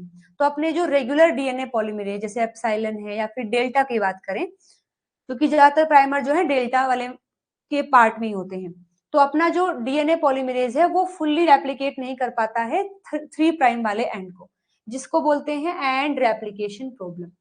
तो इसी को solve करने के लिए हम लेके आएंगे टीलोमिरेज को। सो टीलोमिरेज एक राइबो न्यूक्लियोप्रोटीन एंजाइम है, यानी ऐसा एंजाइम जो आरएनए प्लस प्रोटीन से मिलके बना हुआ है। So telomerase is a ribonucleoprotein enzyme that extend the telomerase. यही वो पार्ट है जो हमारे टीलोमियर को एक्सटेंड करता है। जो प्रॉब्लम हमने देखी ना उसका समाधान करने के लिए टीलोमिरेज आता है। ये एक रिवर्स ट्रांसक्रिप्टेज है जो आरएनए से डीएनए बनाता है। तो ये एक रिवर्स ट्रांसक्रिप्टेज है। It uses an RNA template to synthesize the DNA. तो टीलोमियर को एक्सटेंड करने के लिए, बनाने के लिए ये आरएनए टेम्पलेट को यूज करता है और अपना आरएनए खुद लेकर के आता है। ठीक है, सो एक्टिव मेनली किस में एक्टिव होता है? ये स्टेम सेल जो होते हैं, क्योंकि स्टेम सेल लगातार डिवाइड कर रहे होते हैं, तो स्टेम सेल में इनकी एक्टिविटी को मेंटेन किया जाता है। एक जो जार्म सेल है उनमें मेंटेन किया जाता है और जो कैंसर सेल है उनमें मेंटेन किया जाता है। Not active in most somatic cell. हमारे बॉडी के जो मोस्ट सोमेटिक सेल जैसे हेयर सेल है, स्किन सेल है, उनमें इसकी एक्टिविटी ज्यादा, मतलब ये ज्यादा एक्टिव नहीं रहता है, जिस वजह से टीलोमिरेज शॉर्ट हो जाता है विद एज। तो हमारी उम्र के साथ साथ, समय के साथ साथ टीलोमियर शॉर्ट होने लगता है क्योंकि वहां टीलोमिरेज नहीं होता है। स्ट्रक्चर क्या है टीलोमिरेज की? दो पार्ट होते हैं। एक है TERT जिसको बोलते हैं टीलोमिरेज रिवर्स ट्रांसक्रिप्टेज। ये प्रोटीन वाला पार्ट होता है। तो टीलोमिरेज क्या है? राइबो न्यूक्लियोप्रोटीन है, यानी आरएनए प्लस प्रोटीन। तो जो प्रोटीन वाला पार्ट है उसे बोलते हैं TERT, यानी टीलोमिरेज रिवर्स ट्रांसक्रिप्टेज प्रोटीन। और TERC यानी टीलोमिरेज आरएनए कंपोनेंट, जो कि आरएनए टेम्पलेट होता है, जो कॉम्प्लीमेंट्री है टीलोमेरिक रिपीट की। तो अपना जो टीलोमियर है ना उसकी कॉम्प्लीमेंट्री होता है ये आरएनए टेम्पलेट, जो ये अपना खुद लेके आता है। और प्रोटीन किस लिए है? रिवर्स ट्रांसक्रिप्टेज करने के लिए, यानी उस आरएनए से डीएनए बनाने के लिए। स्ट्रक्चर कुछ ऐसी होती है, स्ट्रक्चर कुछ ऐसी है, देखेंगे। ये जो पार्ट दिखाया गया है आपको, ये अपने टीलोमिरेज का प्रोटीन वाला पार्ट है जो रिवर्स ट्रांसक्रिप्शन करता है। और ये जो सारा ब्लू वाला पार्ट है ये इसका पूरा आरएनए जो यहां से शुरू हुआ है, देखो ये इसका पूरा आरएनए वाला पार्ट है। ये देखिए यहां पर कुछ एडिशनल प्रोटीन भी होते हैं जो बेसिकली इसको बस एक तरीके से स्टेबलाइज कर रहे होते हैं। तो ये आरएनए वाला पार्ट है और ये प्रोटीन वाला पार्ट है। तो अपना जो आरएनए होता है ये कॉम्प्लीमेंट्री है किसके, उस डीएनए स्ट्रैंड के जिसको हम रेप्लिकेट करवाना चाहते हैं। तो ये आकर के बाइंड कर लेता है। फिलहाल बस डायग्राम समझो, बाकी प्रोसीजर मैं आपको आगे समझा रही हूँ। हाँ जी, तो सबसे पहले डायग्राम की हेल्प से समझा देती हूँ। ये देखो तरीका क्या है फॉर्म करने का, कैसे ये काम करेगा। तो ये है अपना पेरेंट स्ट्रैंड, ये और ये, यहां पर ये यहां से लगाकर यहां तक, दिस पार्ट जो कि हमारा प्रॉब्लम का कारण है, ये पार्ट रेप्लिकेट नहीं हो पा रहा। So incomplete newly synthesize lagging strand. तो ये लैगिंग स्ट्रैंड जो है ना अभी इनकम्प्लीट है, ये लीडिंग स्ट्रैंड है पूरा बन गया है जितना बनना चाहिए, लेकिन लैगिंग स्ट्रैंड इतना अभी नहीं बना है। तो हम लेके आए टीलोमेरेज को। टीलोमेरेज बाइंड करता है, अपना जो लीडिंग स्ट्रैंड है ना उस पर बाइंड कर लेता है, अपना जो लीडिंग स्ट्रैंड है उसके बिल्कुल एंड पर बाइंड, जहां पर भी कॉम्प्लीमेंट्री होता है वहां वो बाइंड कर लेता है। और ये कौन सा पार्ट है, ये इसका आरएनए वाला पार्ट है और ये प्रोटीन वाला पार्ट है। अब ये क्या करेगा, 3 प्राइम एंड इसको मिल ही गया है और टेम्पलेट की तरह बिहेव करता है, इसका खुद का आरएनए ये यहाँ एक नया डीएनए बना देता है। तो किसको रीड कर रहा है, आरएनए को। बनाता क्या है, डीएनए, इसीलिए क्या है, आरएनए डिपेंडेंट डीएनए पॉलीमरेज, जो कि रिवर्स ट्रांसक्रिप्टेज कर रहा है, यानी आरएनए को रीड करके डीएनए बना रहा है। सो आरएनए से डीएनए बन रहा है, यानी ये रिवर्स ट्रांसक्रिप्टेज है। तो देखो अब ये पूरा पार्ट जो कि बिल्कुल एक्स्ट्रा है, ये अपने लीडिंग स्ट्रैंड बन गया है, लीडिंग स्ट्रैंड पे बन गया है। अब देखो, अब यहां आता है फिर से प्राइमर, और प्राइमर बनता है इस हिस्से में, और ये पूरा पार्ट रेप्लिकेट कर दिया जाता है। फिर फाइनली आकर के इसको हटा भी देंगे, तो जो पूरा स्ट्रेंथ है वो मेंटेन रहेगा। डन एवरीवन, समझे हो?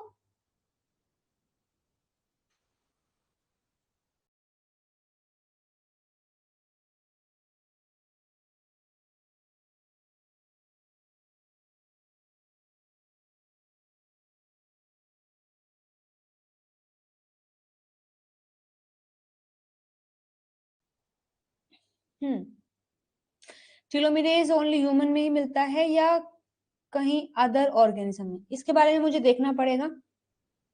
फिलहाल तो मैंने ह्यूमन के अंदर ही पढ़ा है। आई है बात कुछ समझ, या मुझे खुद से ड्रॉ करना पड़ेगा? एक डायग्राम और देख लेते हैं।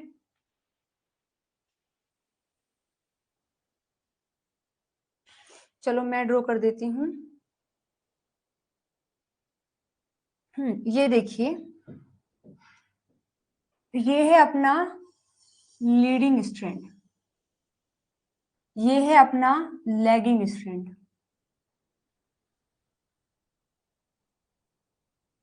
ठीक है, ये लीडिंग है और ये लैगिंग है। ये वाला पार्ट रेप्लिकेट नहीं हो पा रहा क्योंकि ये यहाँ 5 प्राइम है, यहाँ 3 प्राइम है, ये 5 प्राइम है और ये 3 प्राइम है। इस पार्ट का रेप्लिकेशन करना है, तो सबसे पहले हमारा टीलोमेरेज आकर के जो लीडिंग स्ट्रैंड है इसके कुछ सीक्वेंस से कॉम्प्लीमेंट्री होता है, और आरएनए यहां आकर के देखो बाइंड कर गया है। ये है RNA, RNA template of the telomerase, जो लीडिंग स्ट्रैंड के कुछ कॉम्प्लीमेंट्री बेस होते हैं बाइंड करके इस तरीके से बन गया है। अब अपना जो टीलोमेरेज का प्रोटीन वाला पार्ट है वो रिवर्स ट्रांसक्रिप्शन करेगा, तो वो 3 प्राइम OH को यूज करेगा, अपने ही लीडिंग स्ट्रैंड का जो 3 प्राइम है ना उसी को एक्सटेंड करेगा, किसको देखते हुए, अपने आरएनए टेम्पलेट को देखते हुए। तो चलिए फिर इस डायग्राम को और थोड़ा एक्सटेंड करके दिखाते हैं।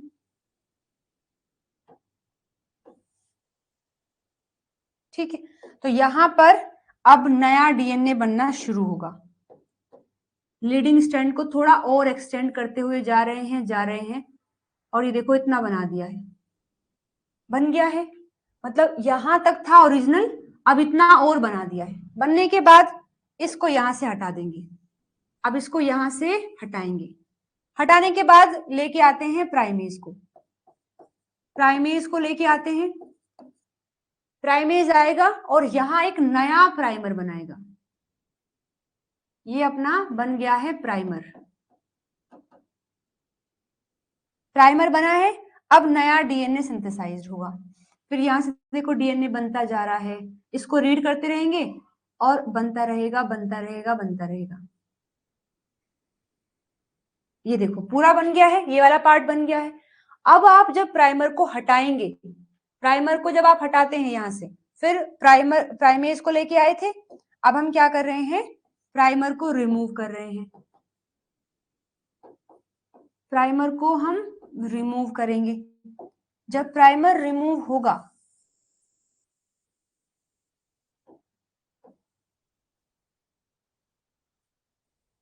जब प्राइमर रिमूव होगा तो ये वाला पार्ट यहां से हट जाएगा। ये हट गया है और ये हट गया है, तो ये वाला कौन सा पार्ट था, 3 प्राइम था, ये 5 प्राइम, ये 3 प्राइम और ये क्या है, 5 प्राइम है। ठीक है, इसको अब यहां से हटा देते हैं। तो अब देखो ये वाला पार्ट बन गया है, प्राइमर हट भी गया है। अब ये स्पेस खाली है, लेकिन ये स्पेस तो हमारा था ही नहीं। हमारा ओरिजिनल डीएनए तो केवल यहीं तक था, देखो बस केवल यहां तक। तो ये तो सारा पार्ट एक्स्ट्रा बना है और ये भी एक्स्ट्रा बना है। अगर आप इस सबको हटा भी दे रहे हैं तो भी अपना पूरा डीएनए यहां तक तो रहेगा जहां तक हम चाहते थे, बट ये पार्ट फिर रह जाता है। ये जो 3 प्राइम हैंग, क्योंकि यहां तक प्राइमर हमने रिमूव कर दिया, ये केवल यहां तक है।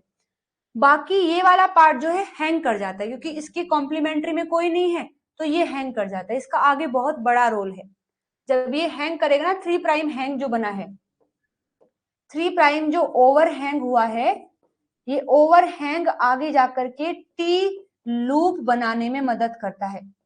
वो मैं आपको आगे बताऊंगी। इतना समझ गए हो, बोलो इतनी बात समझ आ गई है। तो अब हम प्राइमर रिमूव करने के बाद भी इतना पोर्शन तो रख ही पा रहे हैं जितना कि हमारे टेलोमियर का होना चाहिए था। ठीक है, हाँ, जो एंड रेप्लिकेशन प्रॉब्लम है वो केवल आपके लैगिंग में ही होगी, लैगिंग के लास्ट वाले पार्ट में होगी।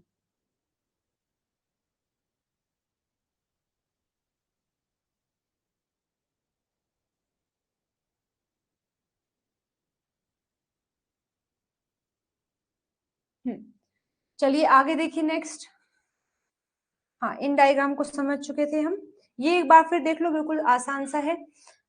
हुआ क्या कि ये जो है अपना लीडिंग वाला स्ट्रैंड है और ये टीलोमेरेज है। ये इसका आरएनए वाला पार्ट थोड़ा बहुत कॉम्प्लीमेंट्री हुआ, यहाँ देखो नया बन गया है। तो अपना जो लीडिंग स्ट्रैंड है वो थोड़ा और बना दिया है। अब ये थोड़ा और आगे शिफ्ट हो जाएगा, आगे शिफ्ट हो गया है तो फिर ये वाला पार्ट फिर बनेगा। तो टोटल बहुत बड़ी लेंथ यहाँ बना देता है, आगे शिफ्ट हो करके। देखो इतना कॉम्प्लीमेंट्री था, फिर इतना बना दिया, इतना बनने के बाद थोड़ा आगे और शिफ्ट हो जाएगा। आगे शिफ्ट होगा तो ये वाला पार्ट इसका कॉम्प्लीमेंट्री हो गया, देखो ये वाला पार्ट इसका कॉम्प्लीमेंट्री हो गया, फिर आगे ये वाला पार्ट बन जाएगा। तो जितनी लेंथ इसको चाहिए उतना ये आगे शिफ्ट होते होते पूरी किसको बढ़ा रहा है, याद रखिएगा, टीलोमेरेज लीडिंग स्ट्रैंड को एक्सटेंड करता है। टीलोमेरेज आकर के जो लीडिंग स्ट्रैंड है ना उसको एक्सटेंड कर रहा है, फिर उसको यूज करते हुए फिर जो लैगिंग स्ट्रैंड है वो बनेगा। तो यहां पर हमने क्या देखा, यहां पर जो अपना टीलोमेरेज है वो बेसिकली लीडिंग स्ट्रैंड को एक्सटेंड कर रहा है। इसके बाद देखिएगा, जैसे आप देखो यहाँ ये अपना लीडिंग स्ट्रैंड है नीचे वाला, ऊपर वाला है लैगिंग स्ट्रैंड। टीलोमेरेज एक्सटेंड करता है 3 prime and of the telomere, basically जो कि लीडिंग स्ट्रैंड है। तो ये वाला पार्ट देखो कितना एक्सटेंड हो गया।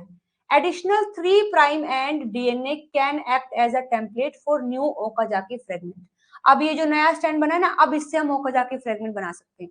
तो फिर हमने यहाँ देखो प्राइमर बनाया और फिर नया डीएनए बनाना शुरू कर दिया, तो ये पूरा डीएनए यहाँ फॉर्म हो जाता है।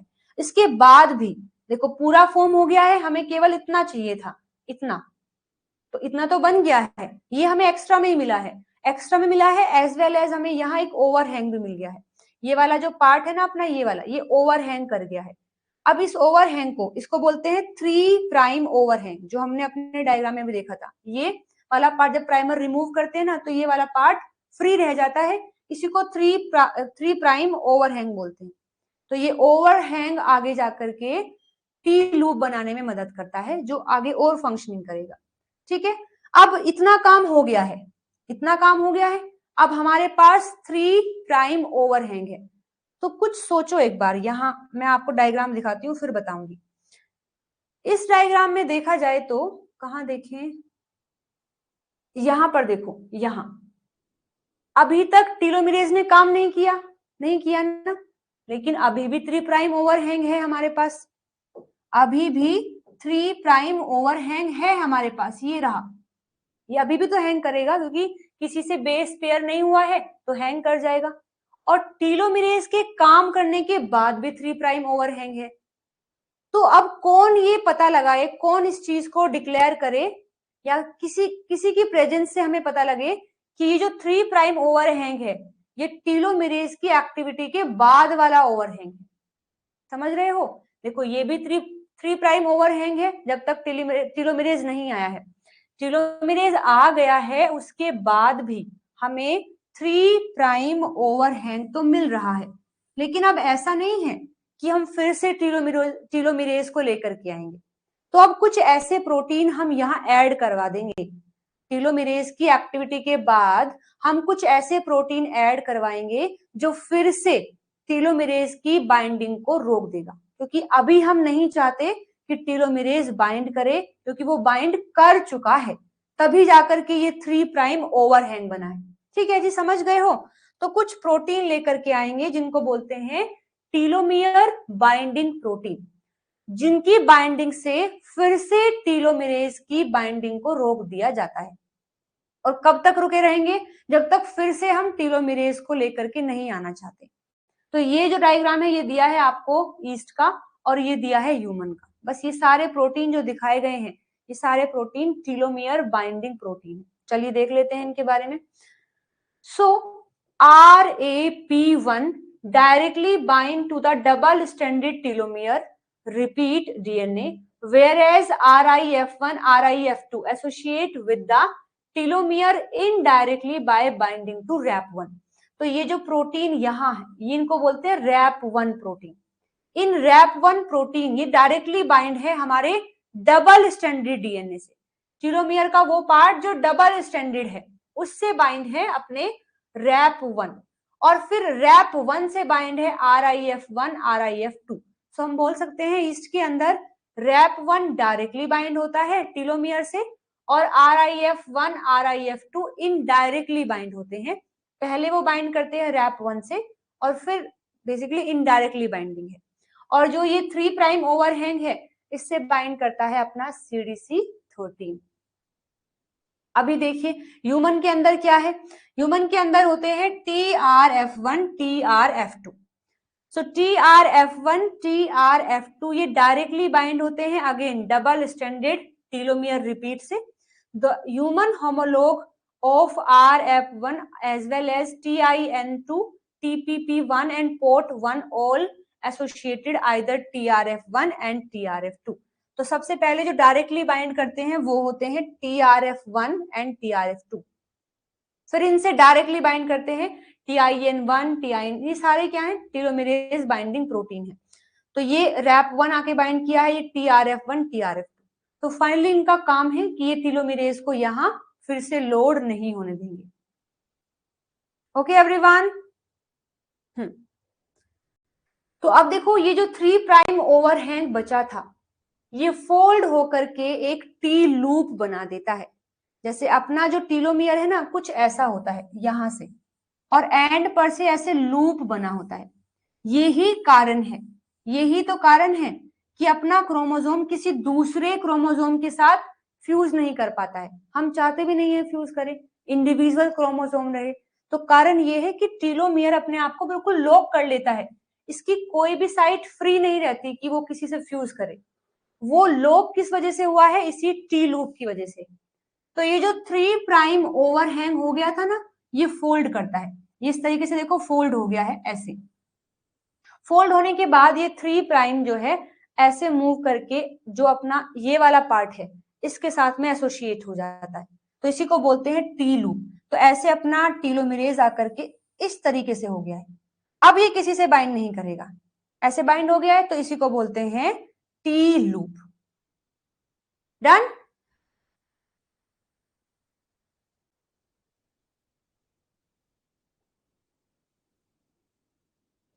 नहीं, ओवरहैंग को प्रोटेक्ट नहीं करना है, बस ओवरहैंग को फिलहाल रखना है ताकि आगे जाकर के वो टी लूप बना सके। ओवरहैंग का काम टी लूप बनाना है। तो टी लूप बनने के बाद बस फिर ये टीलोमियर अपना एक्टिवली काम करेगा, ना तो डिग्रेड होने देगा क्रोमोसोम को, क्योंकि ये बिल्कुल अपने आप को लूप की फॉर्म में लेके आ गया है, तो ना ही तो डिग्रेड होने देगा, ना ही फ्यूज होने देगा।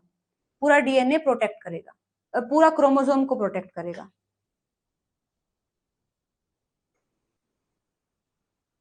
Done everyone?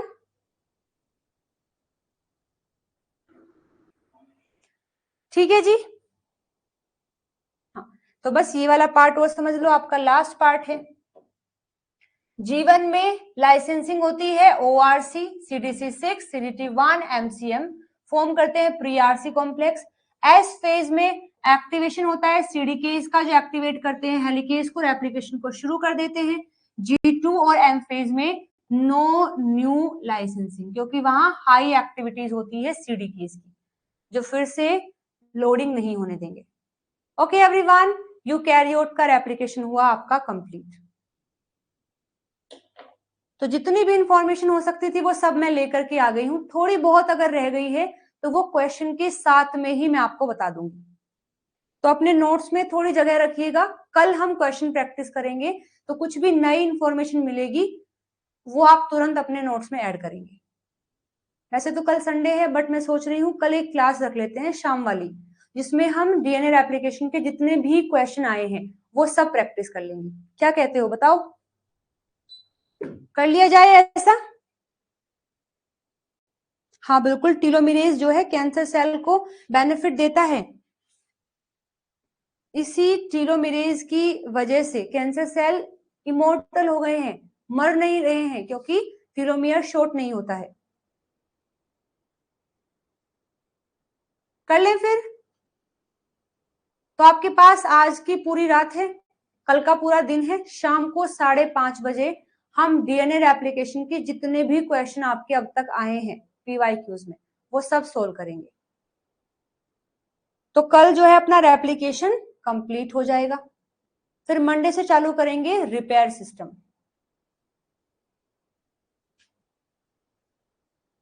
ओके,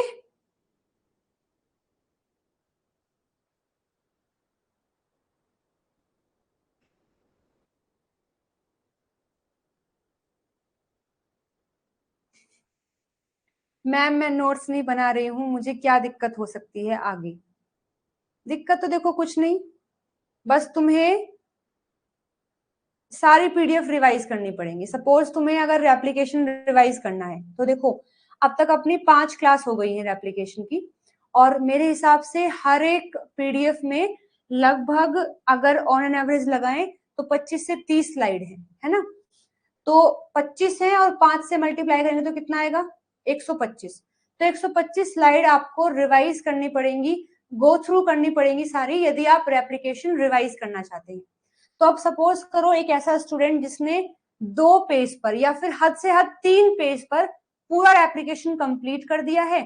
एक तो ऐसा बच्चा है जिसको केवल 3 पेज पढ़ने हैं रेप्लिकेशन रिवाइज करने के लिए, एक ऐसा है जिसको 125 पेज पढ़ने हैं। तो अब तुम खुद बताओ तुम्हारा माइंड किस चीज के लिए आगे बढ़ेगा? कौन ऐसा है, कौन ऐसा है जो ज्यादा रिवाइज करने के चांसेस हैं? जिसके, वो ना जिसके 3 पेज है।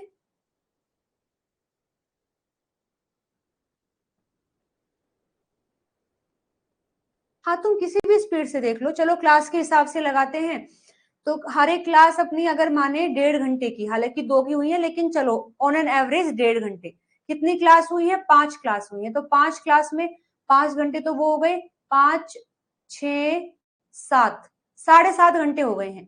तो 7.5 घंटे को अगर तुम 2.5 पे भी देखती हो तो यही देखो आपके 2-2.5 घंटे तो जाएंगे जरूर, है ना? और अगर तुमने 3 पेज में अपने पूरे एप्लीकेशन को कन्वर्ट कर लिया है तो मेरा ये मानना है कि आधे घंटे में, केवल आधे घंटे में आप पूरा एप्लीकेशन रिवाइज कर सकते हैं।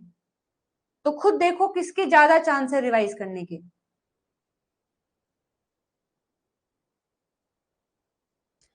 अगर तुमने फुल डिटेल नोट्स बना रखे हैं तो कोई बात नहीं, अभी कोई जरूरत नहीं है बनाने की। बने हुए हैं ऑलरेडी तो बस उन्हें रिवाइज करो फिर। कोई नई इंफॉर्मेशन आती है तो उसको ऐड ऑन कर लो। हाँ बिल्कुल अच्छी बात है, अगर तुमने बना रखे हैं तो कोई भी नई इंफॉर्मेशन आती है तो आप ऐड ऑन कर सकते हैं, फिर से बनाने की कोई आवश्यकता नहीं है।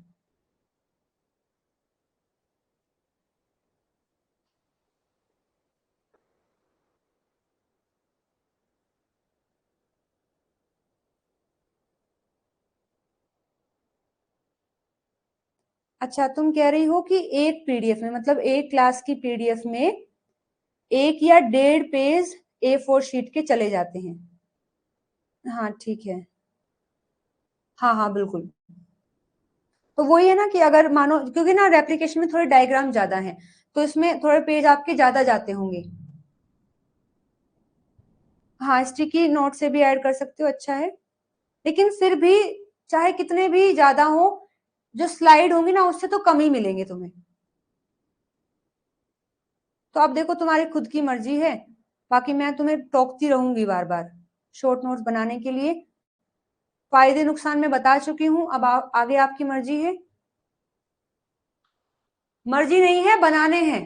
कोई मर्जी नहीं काम आएगी, बनाओगे सब शॉर्ट नोट्स बनाओगे ठीक है, किसी की कोई मर्जी नहीं चलेगी यहाँ। यहाँ मैं मैम हूं, बस मेरी मर्जी चलेगी, तुम सब शॉर्ट नोट्स बनाओगे, कल को सबके चेक होंगे। ठीक है। हाँ हाँ बिल्कुल, कल आपके रेप्लिकेशन के ही पीवाईक्यूज होंगे।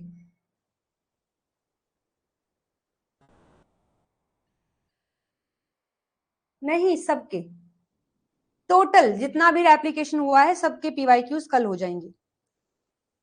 चलो ठीक है, फिर क्लास को करते हैं फिनिश। मिलते हैं फिर कल 5:30 बजे डीएनए एप्लीकेशन के पीवाईक्यूज के साथ में। तो अच्छे से पढ़ के आओगे, जब तुम पीवाईक्यूज लगाते हो अच्छे से पढ़ने के बाद और तुम्हारे क्वेश्चन सही हो जाते हैं, तो वो जो खुशी होती है, उससे जो कॉन्फिडेंस बूस्ट होता है, उसे कोई कंपेयर नहीं है, उसका कोई कंपैरिजन नहीं है। जितनी खुशी तुम्हें होगी जब तुम पढ़ के अपने क्वेश्चन सोल्व करोगे।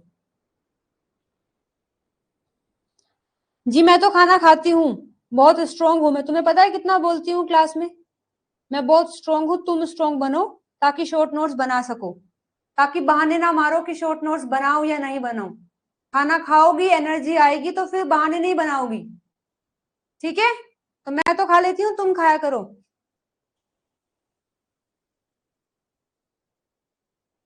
चलो ठीक है, ध्यान रखेंगे सभी। मिलते हैं फिर कल, तब तक अपना ध्यान रखना, खाना खा लेना, शॉर्ट नोट बना लेना, पढ़ लेना। Bye bye, take care everyone.